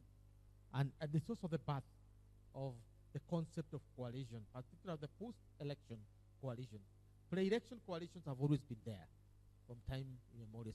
It's part and parcel of the Kenyan politics.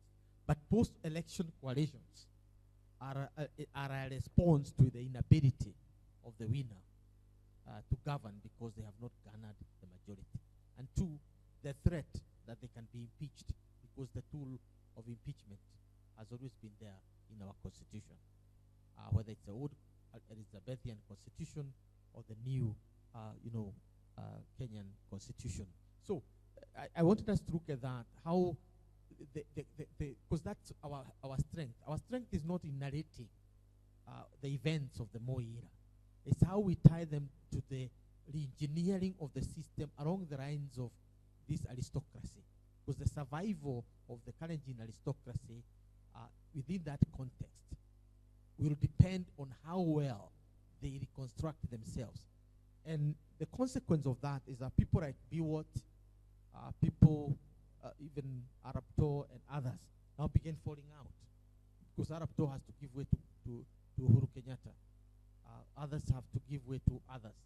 And then we start to see the not disintegration, but the engineering that also bring divisions within the system. Again, this is something we want to tighten up in terms of analysis as we go by. Then before we get to the comments, Dr. Ali. Thank you, Prof. I want to speak to what we have entitled Ethnic Aristocracies and Class Politics, 1990s IPPG and the Moi transition. For the interest of time, friends, let me just say that when you look at generally the decade of the 90s, a number of things were happening politically in this country that opened the space for stiff competition to the Moi dominance of our political system. One, there was the reintroduction of multi-party politics. we introduced multi-party politics. And two, there were increased demands or internal pressure for reforms in order to make that environment of plural politics to begin working. Number three, I think for the first time in the political history of the country, there was, beginning to appear like class politics was taking root in the country, particularly led by, quote unquote, the official opposition then was more or less the church and the civil society. They started mobilizing along, issues. This led to groups like the NCC, the National Convention, the Kivuta Kibwana institution. For the first time, there was a semblance of class politics in our country in the 90s. Now, with that came strong international pressure for Moi to increasingly open up the political marketplace for other players to come in. As we got closer to the 1997 elections, it was becoming very clear that despite the fact that Moi had narrowly won the 1992, 1997 was going to be tricky. So what did he do? With the elites around him, they opened up space for what appeared like they were ready for reforms.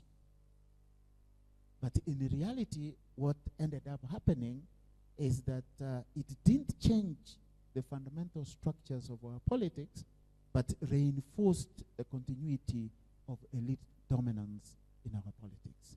The means they used is actually what was called officially the inter-parties parliamentary group negotiations. What this group did resulted in four things, and I will highlight those and stop there. One, it led to the erosion of ethnic hegemony that had become very common. Not totally, but to some extent. The IPPG reforms marked the beginning of a gradual decline in the political dominance, particularly of the Kalenjin elite, who had long thrived under Moi's very centralized rule. Their grip on state power began to weaken as political space widened. This was very clear on how, for example, the IBC of the time, the Kenya Electoral Commission, was reconstituted with the input of different players within our political establishment. That's number one. Number two, there was a shift from command politics to what I see as negotiation politics.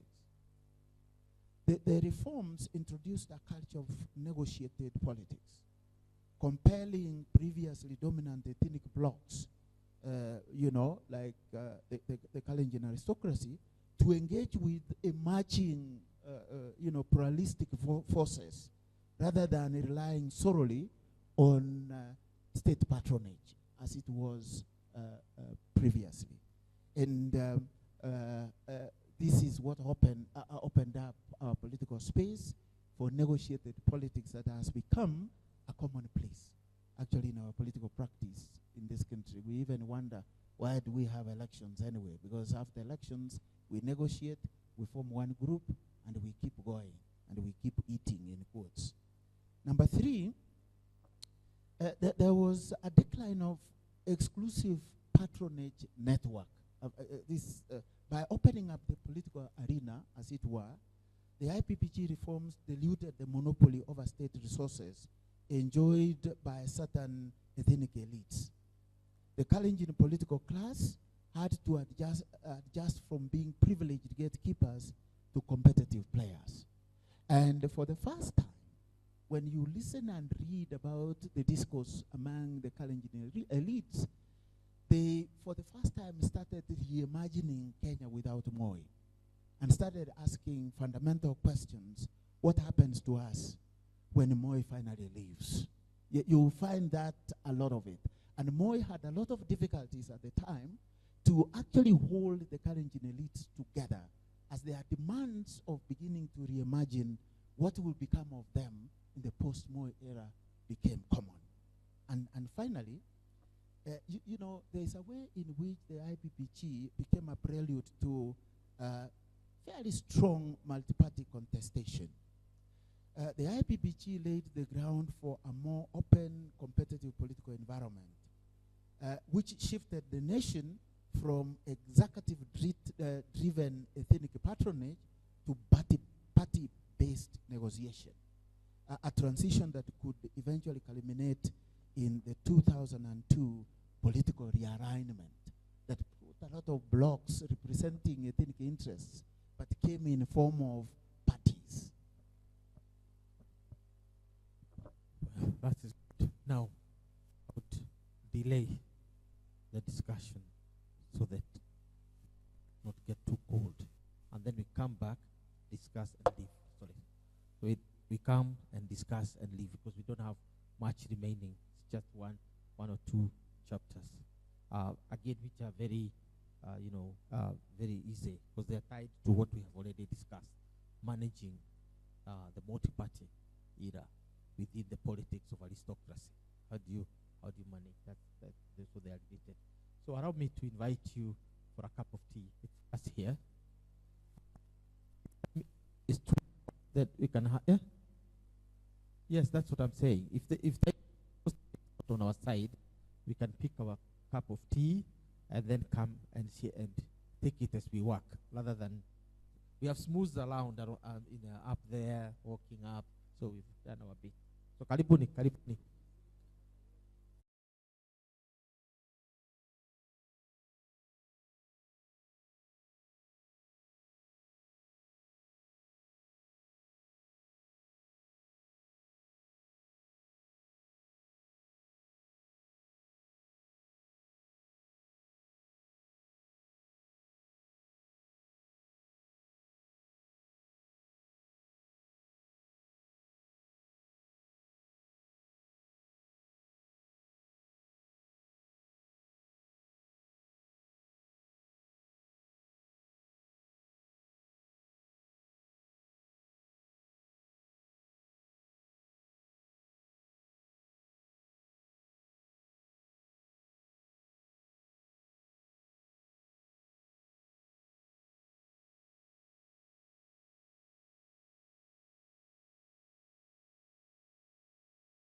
the sun is dark.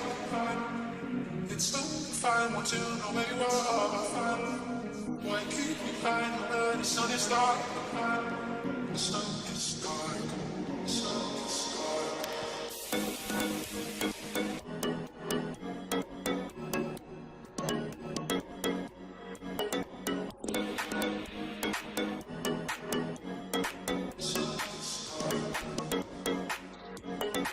Why keep me hiding where the sun is dark? It's so fine, want to know where you are. Why keep me hiding where the sun is dark? The sun is dark. The sun is dark.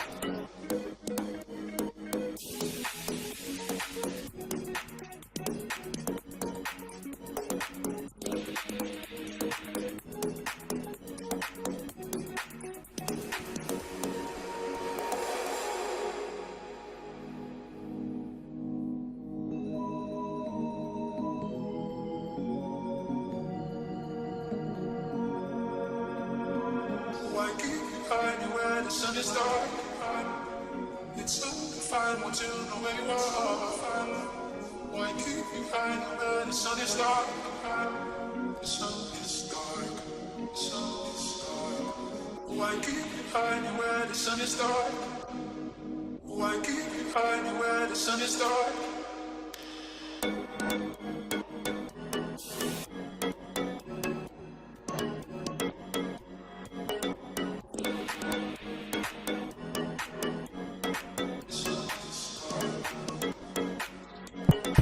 Why keep you hiding where the sun is dark? It's so fine, want to know where you are. Why keep you hiding where the sun is dark? Then what we need to do? Sometime we were in a meeting.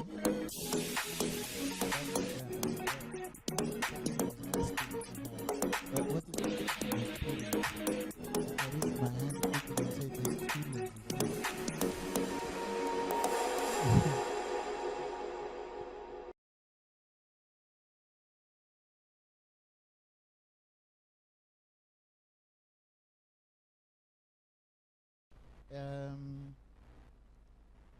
so that we continue.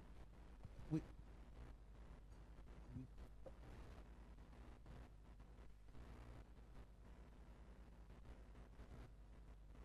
okay.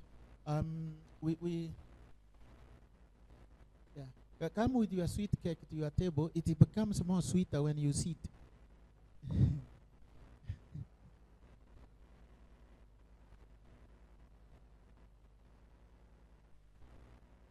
The French leaf.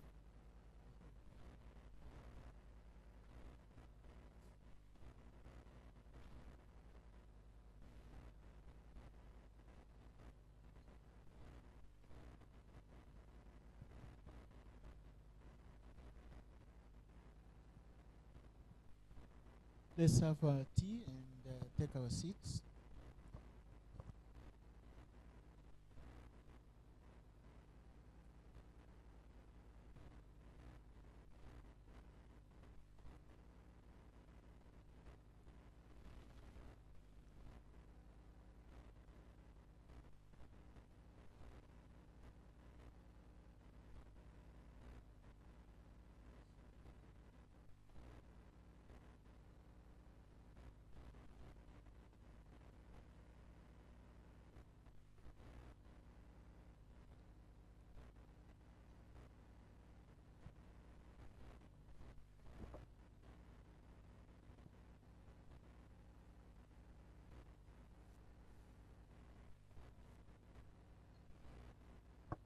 Okay, I think we are set to go.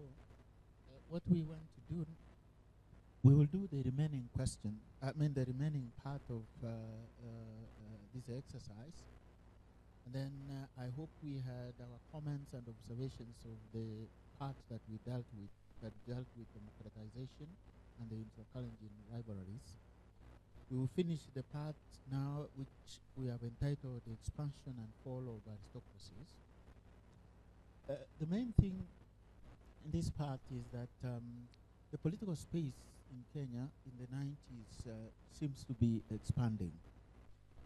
And we are looking at the response to that kind of expansion of the political space. How did political elites, deploy their politics in such a ways that were in tandem with the concept that we are trying to develop? And we will start with Professor Kagwanja, very briefly, Prof, telling us something about Raila the Gambit Accord and the discord in Kanu. Very, very quickly, less than 2 minutes. I'll be the hunter has become the hunted. What a situation. The first second. The Raila Gambit is simply that in 1997, Raila had a coalition with Kibaki and the opposition. The two had emerged as the top leadership of the opposition at that time, and they were really going for Moi. But 1997 was also very interesting because this is the time the ethnic power was tested to the core. In other words, if we put it in our own logic, every community wanted to be an autonomous ethnic aristocracy. So from Western Kenya, you get the leader, Marwa, standing, was Coup on the Kakamega axis of the Ruya. Raila was a candidate in the first time in Nyanza. Matiba was not a candidate. Kibaki was the only candidate now in Mount Kenya. Challenged here and there by Ngilu, but largely Nguru was the candidate for Ukambani. And when you get the coast, they had their Wachuma and others. So every community tested itself in terms of its method to win the presidential election. What created this? That Moi was himself looking very weak because he had emerged with only 34%. Therefore, he looked vulnerable. And everybody imagined that they can bring him down. So it was a very interesting competition. When the results were out, obviously Moi was on top with an additional two points. He got 36 this time, not 34. But he did not overcome the main problem, which is you can't govern because you have not gotten enough parliamentary seats. And he looked, Kibaki was already in court petitioning it. Gilu was very angry with Moi. And the only person who looked like you can have a conversation with is Raila Odinga. And, Raila Odinga and Kibaki were to go out in public and announce that they are going to form a common coalition to challenge Moi's presidency. So Kibaki found himself alone. And at that point, then, the kind of the Nairobi alliance, as part of the reconstructing of the Kalenjin aristocracy that was there, was now brought back. But I think Raila argued for a stronger position rather than just being a client. He wanted real power. And for the first time in multi-party Kenya, we start seeing the cooptation of the opposition within government. That was the first time. He was given a couple of ministries, and the rest is history. Then came the March 18, 2002, move by Kanu to swallow NDP, that's Raila's party, and form what they were calling New Kanu. And to reform Kanu, particularly the top, and create more seats to allow more representation.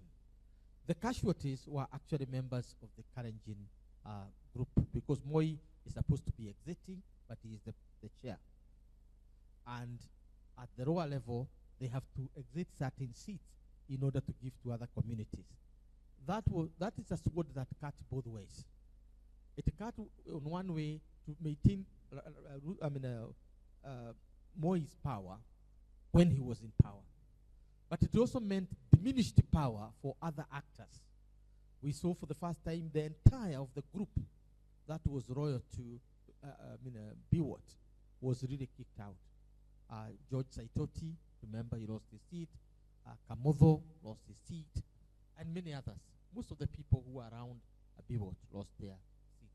We see the rise of Ruto now as the key person, allied to Uhuru Kenyatta and Moi, that entire team, and he became the organizing secretary of election and the new person who was going to now execute the Moi agenda of the election in 2002 that year.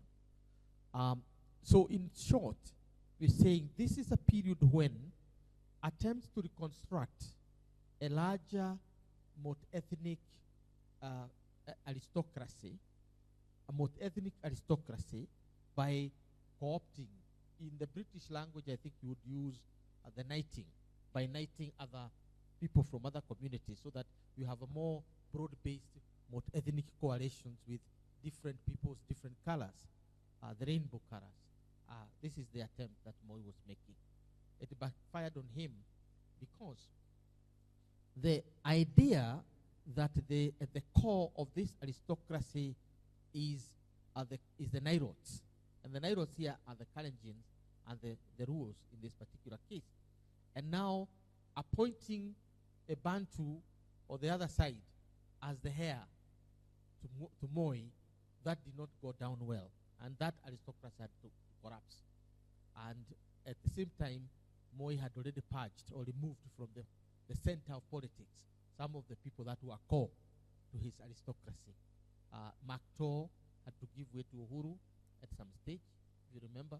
So quite a number of people. And when you get to the military and the other instruments of power, Moi had basically shifted his power from the main groups and left himself with the Pokot at that level. If the military chiefs were either Tugen or the Pokot. So it was really narrowing down to his home. And that's how he was able to co-opt the others. It was a game of bringing in and kicking out the rest of the Kalenjin, particularly the Kipsigis. If you remember the story of Kipkari Kones, in the morning you're a minister, in the afternoon you are not a minister, and so on and so forth. That was happening quite a lot. The fate of certain Kalenjin intellectuals like the former minister, Taita Towet and others, is still something that needs to be deeply investigated. Why they ended the way they ended. And therefore, it is normally seen like this is a problem of other communities versus the Kalenjin. But at this other time, intra-Kalenjin rivalry, particularly the gap widening between Moi and Biwott, that was itself very interesting.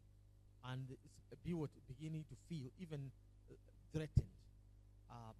Not only that, other Kalenjin, key actors, beginning to feel threatened in that case. So in this particular chapter, the main thrust is to say that efforts to reconstruct the Kalenjin aristocracy to be more inclusive of other co-opted members itself did not work in the context of the 2002 election.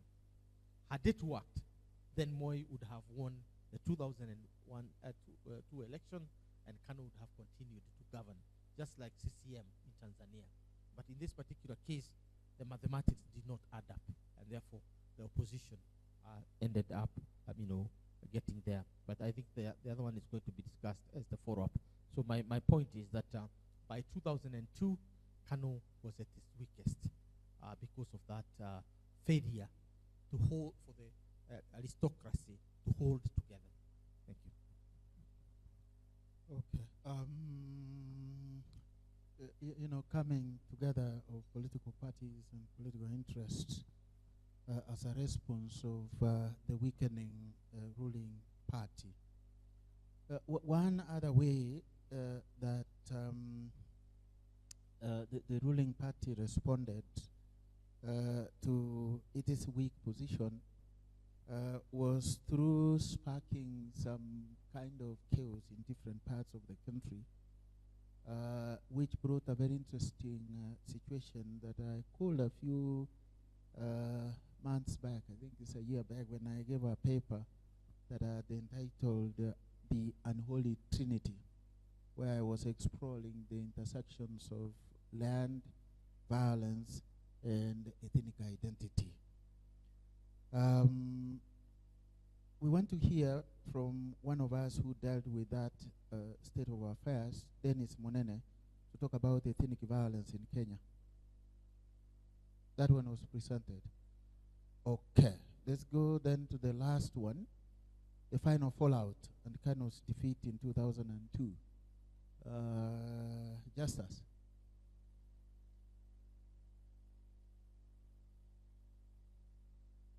Yeah, there is Justus Toothy, probably among the youngest among us, of the contributors of this.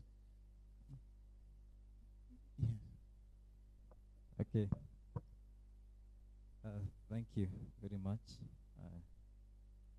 I'm the last one to do the presentation, and as they say, the one who laughs last best. So I hope to laugh the best at the end of this presentation I'm making. My assignment on my chapter was on the final fallout, as Ken has mentioned, and Kano's defeat in 2002. And I'll start by saying that out of the internal conflicts, bad leadership choices, and the changing political environment by then, that came after the multi-party democracy, the 1990s, I somehow saw this as the main cause of the Kano eventual demise. But besides that, it was a great setback for Kano when a number of leaders in large numbers defected as a result of some actions by President Moi and popular selection of Uhuru Kenyatta as his successor. This seems to be the trigger of the major split of Kano. And why is this? It's because there were some very close and very senior politicians and close allies of President Moi, people like the deputy president then, Saitoti, even Laila Odinga, who we are almost there to becoming the next heads of state. And therefore, the appointment of Uhuru Kenyatta as Moi's successor, I saw it as an attempt to create the Kalenjin Kikuyu aristocracy. And as I mentioned, it triggered the fallout in Kenya, of Kano. And recently, Lijiro sparked a lot of reactions online when he brought the story of Moi and how close he was to Moi, and tried to reveal some of the secrets he knew about Moi. And in his interview, he reveals that Moi intended to bring back the Jomo Kenyatta. It was like a way of paying back the Kenyatta family by appointing or immortalizing Kenyatta's legacy by bringing Uhuru Kenyatta into the game. And this is seen by how he worked very hard making the young Kenyatta become a public figure, to a point of requesting or trying to woo Makto to step aside for him so that he could rise in the political arena. And moving forward, on March 18, 2002, the delegates conference that was held in Kasarani was another major event that widened the gap or widened the sprint, whereby we see a balance coming in between the Nilotes, the Bantus, and the Kalenjins, which is brought about by the nominations that we had done of the vice chairs, and also the SG, which brought Odinga as the Secretary General of New Kanu, and then the young Turks, Stephen Kalonzo Musyoka, Musalia Mudavadi, Katana Ngare, and Uhuru Kenyatta, we are brought on board as the vice chairman of Kanu. So out of this, it gave the Kalenjin aristocracy a national outlook where all vice chairmen are seen to be Bantus, and the Secretary General now is brought on board as an Ilot. So the action of endorsing Kenyatta as a torchbearer, even where it was done, and even the time, is also very critical in this chapter, because it was done at during a Kapsukoni tour, that is a Kapsukoni District Hospital in Mount Elgon. And Mount Elgon is a very sensitive area for the Sabaot. It's not a rad that, it's not a rad like any other. And therefore, Moi, either deliberately, may have decided to unveil the torchbearer at these grounds. So this action brought about the split. We can see people like Raila Odinga moving from the partnership or from the coalition, and also the split of Ford to Ford Asiri. This is where we see Kenneth Matiba and also Moi Kibaki for DP. Now they merge with other like-minded, like Charity Ngiru, Kijana wa Marwa, and they form a coalition that is later seen to be a threat to the ruling party KANU. The coalition is NAK, but in October then, LDP teams up with KANU, and then now they form not the KANU, sorry, LDP and NAK, they team up, they form the NAC, NARC, and brings about Kibaki as the presidential candidate. And this is now the match between Kibaki and Uhuru, which is a coalition fighting against Moi. And the defeat of Uhuru Kenyatta by President Kibaki somehow marked the end of KANU, because since then, KANU can only be seen or can only be remembered of victories achieved then. But currently, it is just a political party by name, but not that influential. Then lastly, how did the demise of Moi and Kenyatta ethnic aristocracy come to be, or what was the effect of this?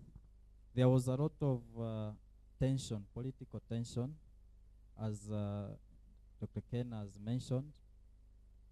As Moi is coming out of office, or his tenure is coming to an end, the political tensions are now rising, and the temperatures are high, which I somehow tend to believe or seen in the 2007-2008, which can be attributed to the departure of Moi and his desire to retain power or influence the political arena. And the last thing I think that marks the end of KANU is when Moi leaves with the military chopper and waving to the crowd to his Kabarak home. That's the last sentence in my chapter. Yeah, I think that's summary. Thank you. Thank you. Friends, I think we'll have quick comments. I want us to go a bit systematically, beginning with Dr. Gashe, and then we go like this. I'll give you this.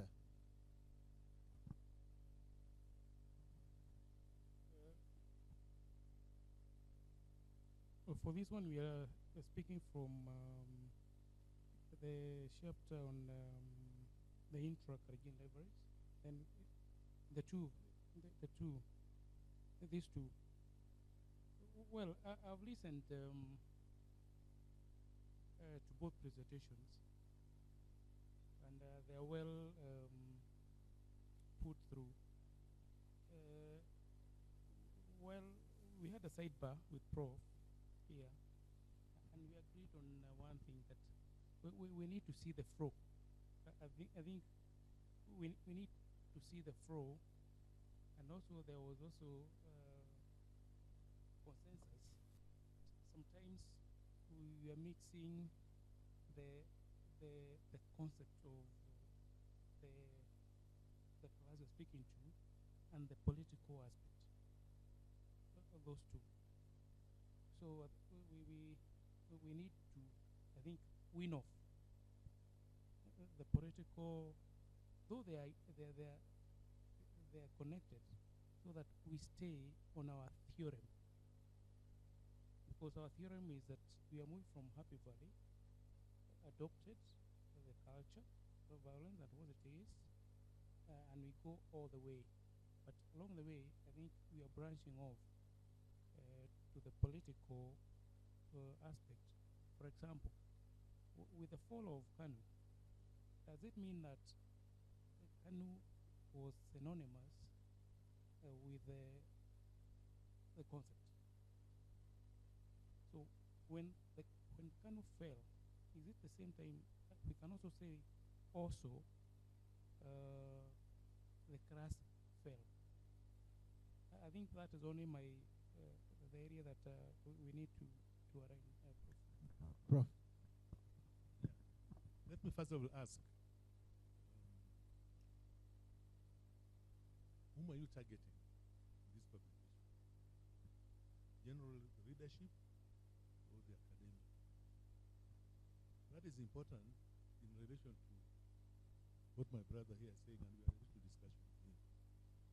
I think clarity of concepts is important if you want to understand the story. At the moment, there is a bit of confusion. Whether you are associating aristocrats with the political elite or aristocrats and the regime. So sometimes I hear people about survival of the aristocrats. Then at another time, people talk about the survival of the regime. I think we need to make that those concepts clear, and if there is a connection between them, also make it clear. Once that is done, I think the rest of the things will get clear.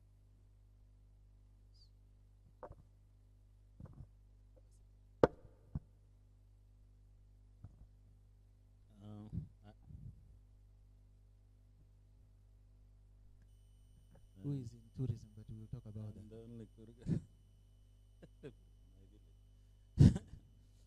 So, thank you, presenters. The person who presented, Dennis Munene, kindly refer to an article by Wafula Okumu on the militias. They are always there for hire, all the time. So what you saw yesterday is they are always around, and you must have heard one saying, tunaoperate up, tutaki watu ya. So it's a long story, Chingororo in Kisii, and so many, yes. Yes. Then, when Kano was defeated, does it mean that Moi was defeated? In 2002. What is that story or sentence? He said, Kano will rule for 100 years. Is it true? Those people who are in Kano are still there. Maybe he was right at some point. His political babies are still there. Yeah, and yeah. Lastly, when Moi declared Uhuru to be the presidential candidate, I don't know how the newspapers put it in Mount Elgon. It was in Eldoret State Lodge because I was there. Raburu, the PC, many. It was a small group, but the story went that it was Mount Elgon. I think the Mount Elgon wanted to show that his prominence of politics. Anyway, it can mean anything.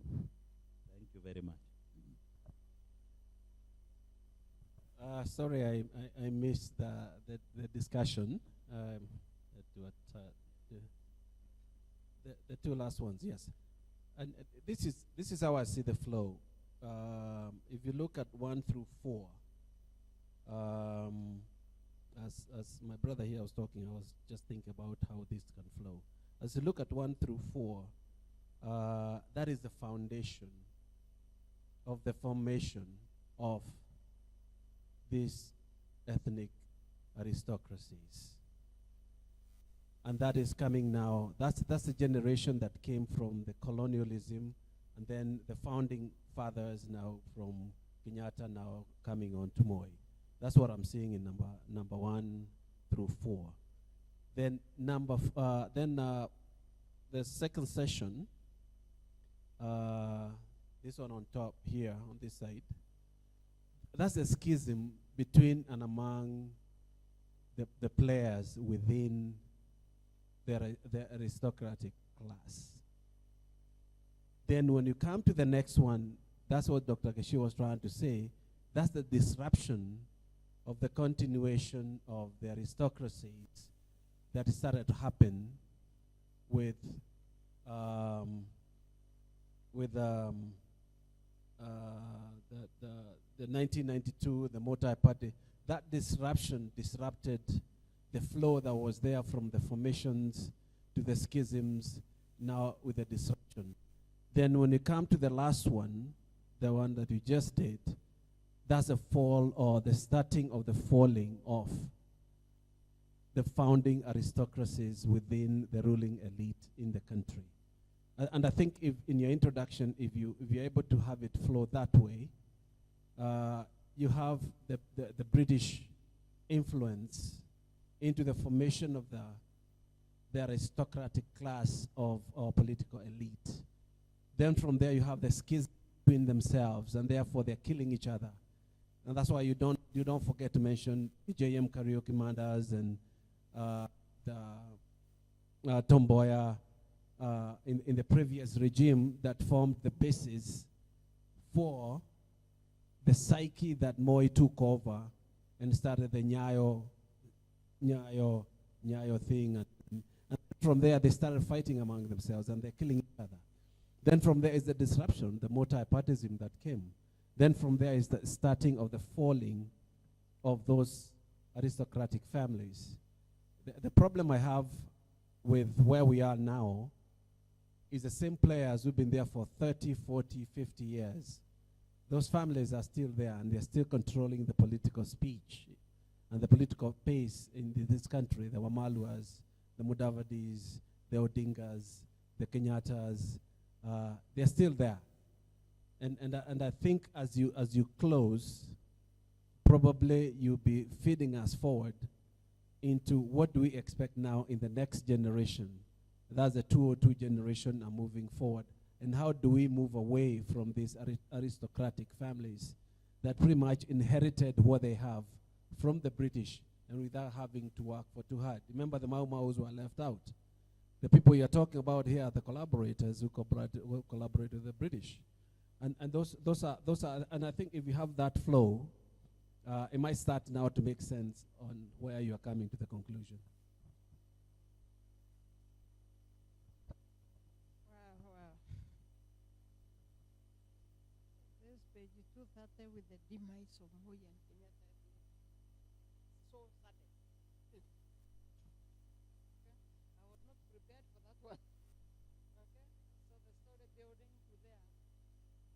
It's a bit of it. And I think that this last bit is so much of, is it newspaper? I'm not hearing the throws the of this demise. It's just a nice game. Yeah, there was this one, and then Sally loses her shoe. And it is, but the last sentence is, that one will make us be killed completely. Moi retired after 24 years service. Moi has served for very many years. It's not 24, it cannot be.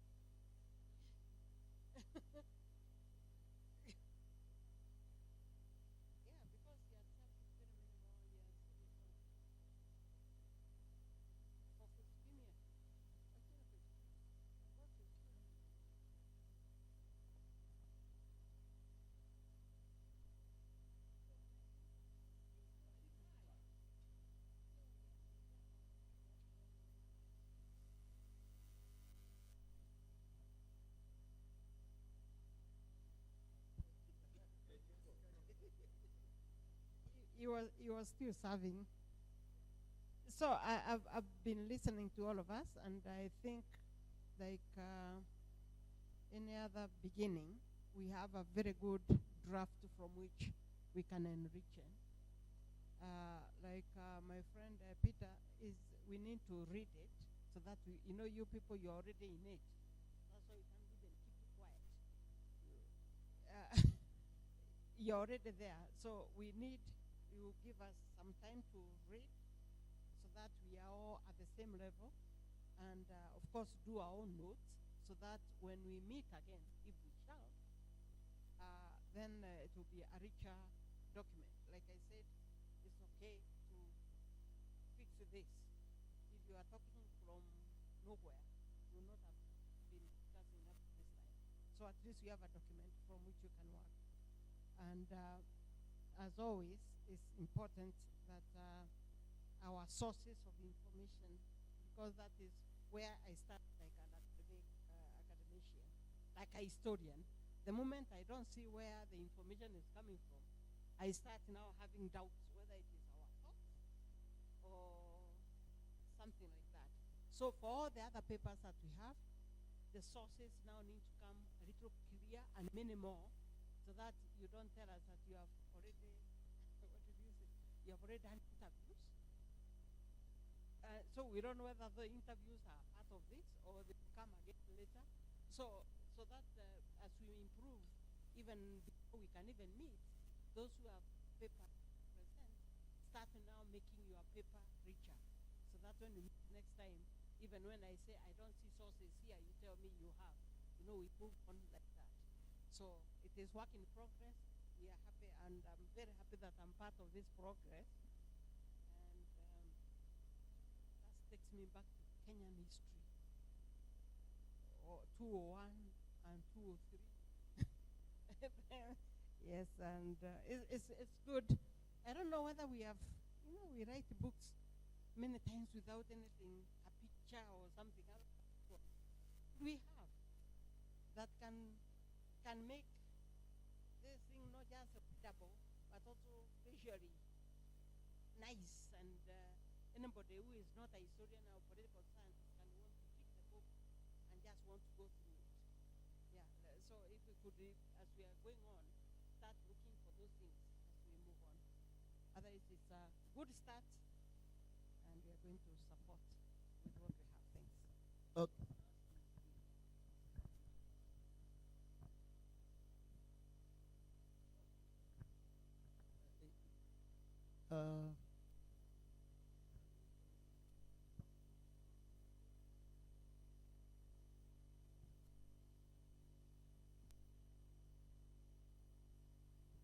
Okay,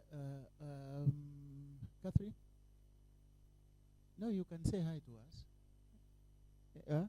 No, at least now, finally, in the evening. Yeah, there is a... thank you.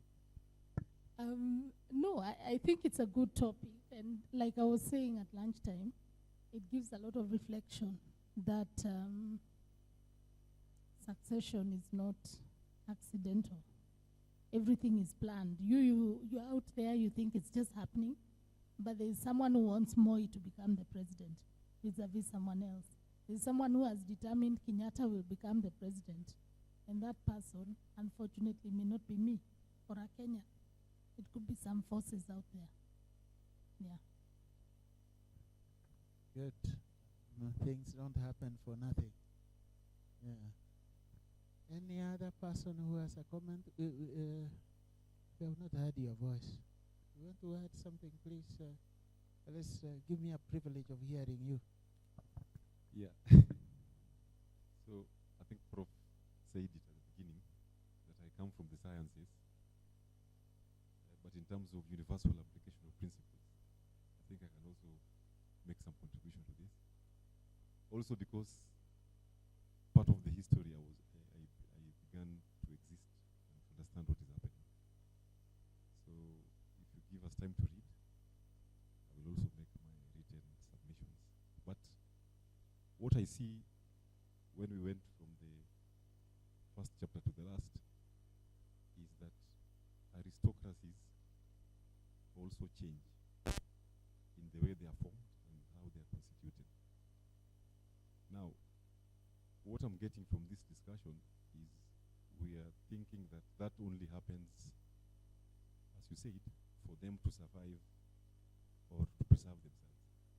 But we also need to ask ourselves, what was happening in context that influenced them to change the way they do things, or to use violence, or to change how they are formed?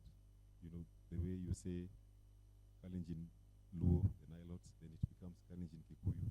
So what apart from their desire to survive, was there other things that were happening in context that was influencing that?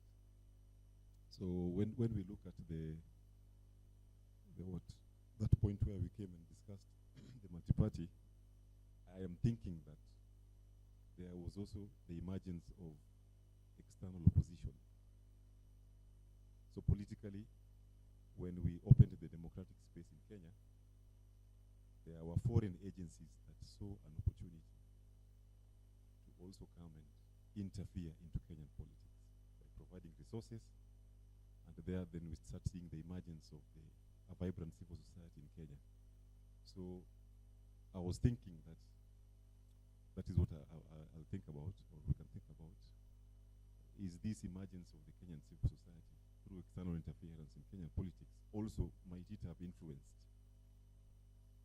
how the thinking and how these aristocrats were thinking at that time, and would it have contributed to the eminent fall of the Kalenjin Luo aristocracy as it were? So, but mainly I'll just make my written contributions and give it to you. Thank you very much. We will have take the microphone to Dr. Justus Ondigi. You have 1 second to say something about, you are one of the authors. You have heard what our guests have said. What say you? Well, I think I'm happy for the comments that have come through. But again, as Prof. Wanyande has indicated, that they have to read for them to make an enriched kind of recommendation to the papers. So we'll be looking out for those insights so that the book can be enriched much further. So we will be waiting for those comments and recommendations and insights. Thank you. Dr. Masika. Thank you very much. There's a lot that has been said. We've taken notes, and it's very enriching. I liked what a professor said. It captured my eye, that the longevity of aristocracy is destroying this country. That's a quote I'm taking home. And it's very, very enriching. We will factor in what all of you have said. You have opened us. We have opened our thinking. Daktari, the Kidomi concept in creating and strengthening the aristocracy, the Maziwa ya Nyayo. Some will see it as just drinking milk. Moi wants children to go to school, and its role in strengthening the aristocracy. We're going to factor in all that to enrich the book, and we're very grateful. Thank you for this session. Thank you. Thank you. Take to Justus. Justus, where are you? And just give us your parting shot, please, in response to what our guests are saying. Okay, thank you. I think my take home, even as I go and review my chapter, even as we synchronize the book, is that the issue of the audience, and especially the young generation, we need to bring something that will make it attractive also to them, because they need to know these things so that we can pass the information to them. Okay. Yes, Mukami. Mine is just to say, at the beginning, we were told that as academics, every day is a learning day. And I think I've learned a lot today, especially from the professors and doctors who have presented today to us, and I think the work will be richer with the responses and comments, especially on that chapter of Ouko, the length that we have spent looking at it. I'm looking forward to your comments and responses. Thank you. Yes, Stella. Nikki. Mine is not to belabor the point that indeed there is a lot is written and that we'll definitely take into consideration. And I want to take this opportunity to say thank you very much to our guests, the professors, the doctors, who have been gracious enough to take time of their day to guide us. So we are very excited about the contributions and we'll definitely factor them in. And I'm also grateful to be here as a Gen Z, to be amongst the great people, the great men and women over here. So thank you very much. Yes, I am. Yeah, thank you, colleagues. Let me just say this before I hand over the microphone to Prof here to make closing remarks. One, I grew up through much of my life really listening and singing Tawala Kenya, Tawala. I thought you would respond. Rising more. That tells me that's it. That's it.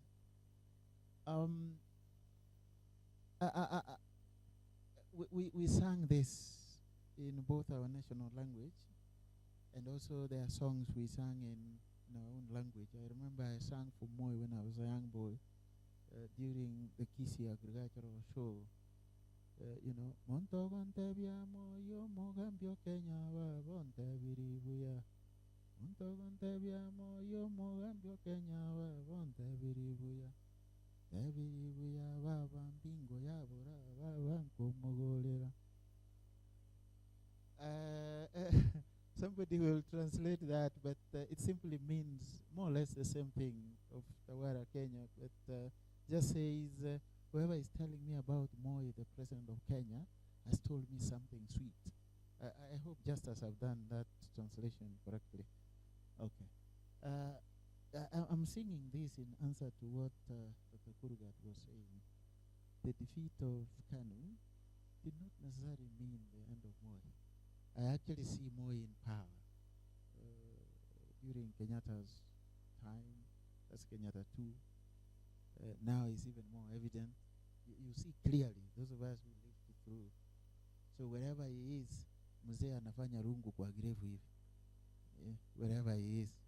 So those are the things we need to grapple with, probably, Dr. Kurugat, the continuities and discontinuities in some of the things that we are discussing, and takes me to the idea of Arnold Toynbee, of the secular nature of historical disposition in our midst. Secondly, friends, I hope this is the last time I will be talking, so let me say everything. We say in my language that a problem shared is a problem solved. We have shared this problem. We have interacted with this material, but we are not able to see what the problem is in it. So you have helped us to see things in fairly new perspectives, because as Machiavelli says, the best way to see the beauty of the valley is to go to the mountain and look down. Or the best way to see the beauty of the mountain is to go down the valley and look up. So you are actually looking at us from a distance, and I don't want to imagine what is going on in your head. What are these idiots saying? But what you have told us really will help us to revise this book, and this is in tandem with the African, sage knowledge. A proverb among my people again says, if you have knowledge, share it with your friend. Or in a That's exactly what you have been doing, and I hope Prof will continue with this engagement and interface with our colleagues, so that ultimately what we produce will appeal to a much wider audience. And Prof, you asked about the audience. Our initial thought was let's write something that can generate some debate, both in academia and in the everyday public. So I hope we will achieve that balance, so that when our children who never saw Moi rule read the book, probably they will understand it. And if you are like me, where my children vow that they will never do history or read it, because they have seen me go through hell, what they call hell, because it's like I'm reading all through. They will probably have a chance to read the story of this country as embodied in the second, or the Moi was the second president of the second and the fourth, because we had Kenyatta, then we had Moi, we had Ochuka for 6 hours, and then we had Moi again. So thank you very much. Prof, I hand it over to you. Ochuka was also our excellence. Yes, it is very, not only that, it's online. Giving the speech and talking about taking power, it's still there. Ochuka, yes, yeah, the one who passed on. Anyway, I think thank you, Ken, for that. I don't think after such a fruitful engagement over the period we've been here from 9 o'clock to now, there's one lesson that comes out very, very clearly. That is something to engage us, because you don't stay on when, in essence, there's nothing to engage us. It is exactly what we meant when we started this project, that we must start a new debate. And the debate is not business as usual, how Africa works, the legacy of late colonialism by Mamdanis and others, the wretched of the earth and all that, or how Europe had developed Africa. Let's not be accused of thinking about what others are saying about being accused of not having agency in terms of the way we do things. But at the same time, as we talk about African solutions to African problems, let's also look at the African problems that require African solutions. Because some problems are ours, that we make choices, and that's the interpretation we are having here. We had a choice to decide what direction our nation takes. Sit down and clearly come up with values that are going to guide us and all that, which is what some nations have done. Japan, they chose what they want to do with themselves after even American domination and so on. And many, many more nations we talk about, the Magna Cartas and all that we study, are people's serious efforts to define who they are and what path they are taking. So our effort here is to engage, to get the Kenyan public engaging. I was warned when we were having lunch that this might have a backlash on me as a Mount Kenya person, because you reignite the divide between the Itungatis, the patriots, and the loyalists. Because this is what this book is about, that we have become too much royalists rather than the patriots. Because the patriots lost the war. And that is why Mzee Odinga was angrily saying, "Not yet Uhuru." He was not, you cannot sit down and write a book that deep and without that, without basically reflecting on how your nation is like. So it's not very different from what the debate that Odinga ignited in terms of how we are moving. So we do really appreciate your input into the book, the insights and suggestions that have come from you.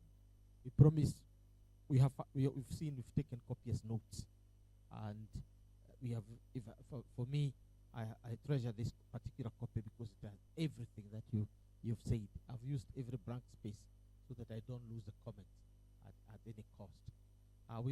This is going to guide our work forward. After this, we are literally we're not writing anymore. We're now just enriching what we have. The debate on the floor, which was very again from Peter, Rache, and Dominic. What came out is clearly that yes, we have a substance, we have a concept, but we need to tighten it, and we also need to give a story that has no bumps. It doesn't have a bumps on the road, because they make things very uncomfortable. And I think we'll spend the first good part defining two things. One, the Happy Valley, and two, the aristocracy, and how different it is from, is it a class? Do you mean, when they say aristocracy, do we mean a class or do we mean the regime? So that when we're talking about the Moi state, what is it that we are talking about? So the clarity of concepts, and this is a first order question when you are dealing with conceptual issues that you are trying to ground. It's very different from when you have a concept that is very well defined and trying to apply it to a situation. That's very different. For example, the theory of the development in Meru. It is very easy to look at it because already discussed. You discuss it and then you say how it applies. But when you are coming up with a theory and you are applying it to what we already know, or what we are biased on, like we know Biwot might have killed Ahoko. That's what you are told, or others are told that Biwot was, Ahoko was killed by other people and then dumped there because of love triangle or some problem. There are the issues there. How do you deal with fitting your theory into it? And some of the questions you were raising were about how successful we were in applying this new concept into situations that you already know very, very clearly. Because most of us here are very, very familiar with the history of the Moi era. So we'll do that, and then we have Kenyatta, the Kenyatta era. Before you even talk about the Moi aristocracy, you've got to get in details about the Kenyatta aristocracy. In the morning we are told about Gema. Where is the place of Gema in all this? Where is the story of the whole thing that Professor Dominic and myself were taken through as children at the age of 6, 7, and 8, because I took my oath at 6 years, and so on. I don't know. No, 6 years. I had almost 20, another 10 years to go before I become a real man in Kikuyu. And therefore, I had no responsibility. But what you're saying is that we need to get deep into the Kenyatta era and the legacy of that on the Moi. The issues of continuities and discontinuities come here. How is the continuities from Kenyatta and continuities to Moi? And what are the discontinuities in this case? So it's not about just saying that the coup helped Moi to change things. What was the template that was guiding his changing of things? That question will have to be addressed. The consolidation of the Moi aristocracy, the Kalenjin aristocracy, the Moi, was it a homogeneous thing, or was it was a discord, brought some discord? Who won and who lost in the construction of this state? And are these names that we are familiar with? So the rise and fall of certain people, and the fall and rise of others, as it were. Now the greatest challenge to Moi aristocracy comes from, the Kalenjin aristocracy comes from outside. The Kenyatta aristocracy didn't have that kind of a challenge because the British were comfortable with it, and they were doing good business with it. So they didn't have a problem. They had a problem with Kenyatta's age, because they would have loved him to live longer because they were comfortable. But here they are coming.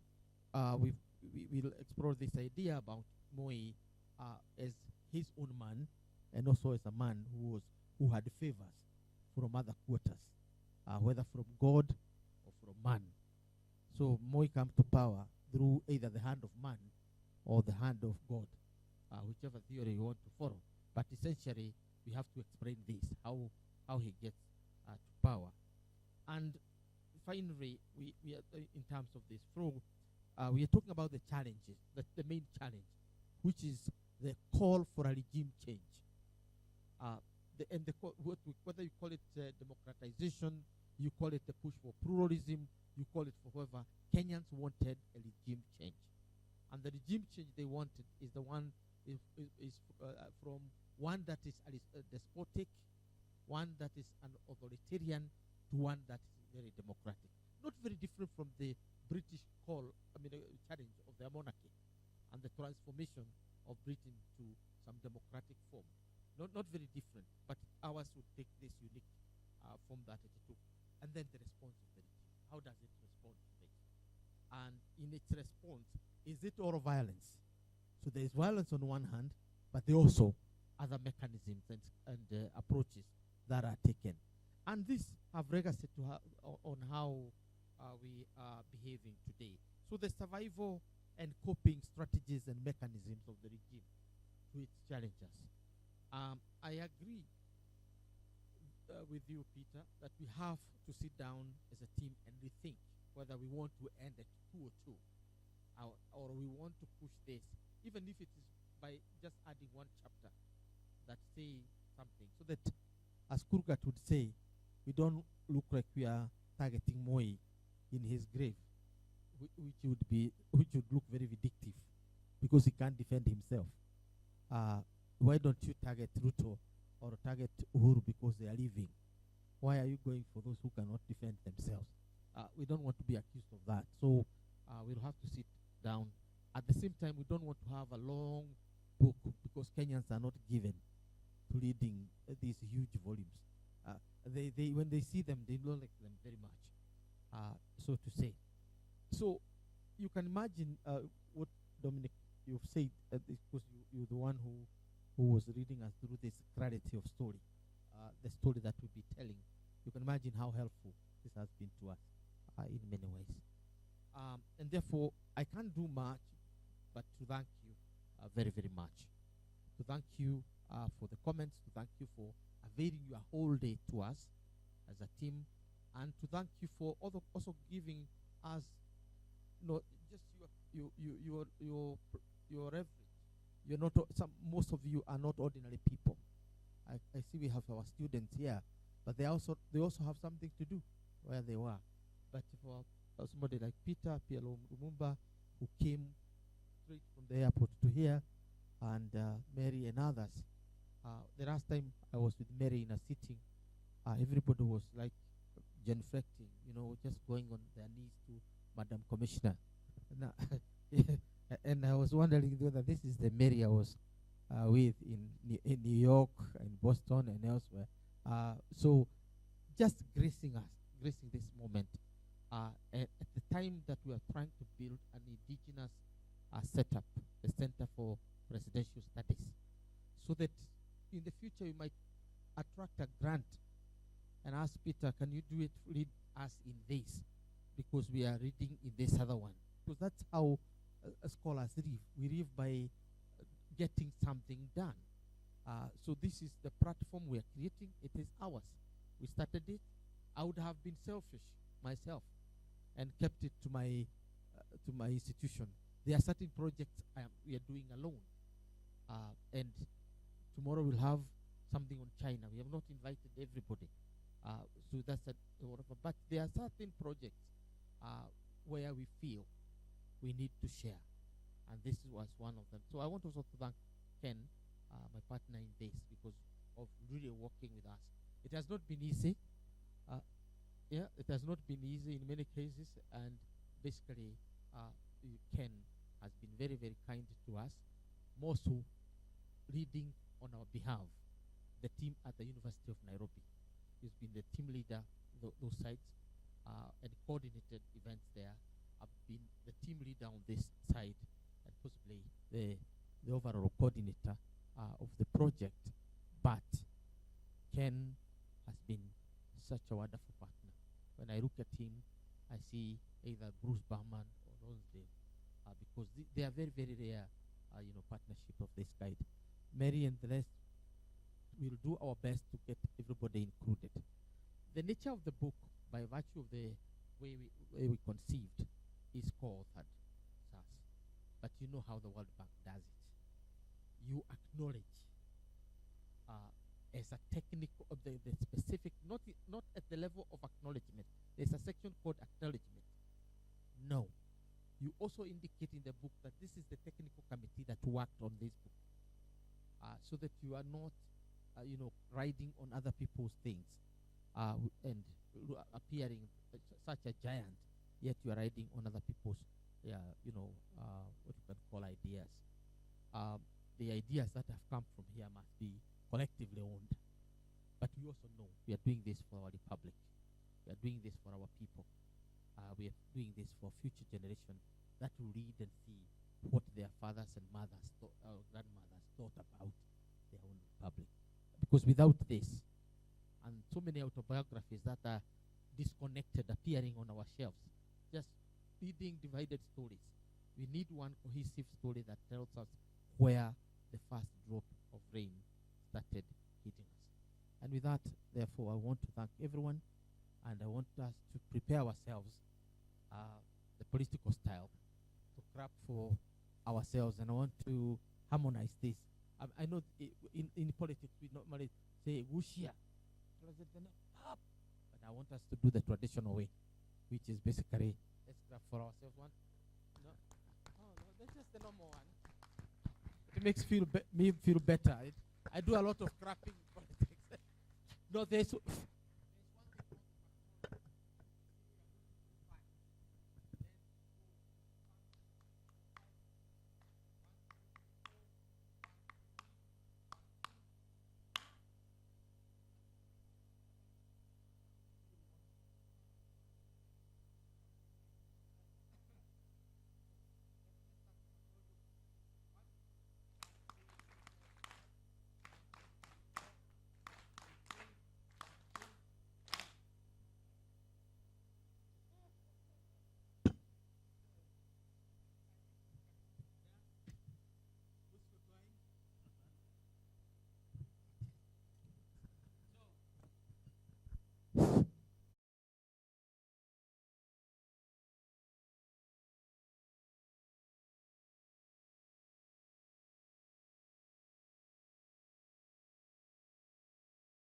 just stand and bow so that we pray.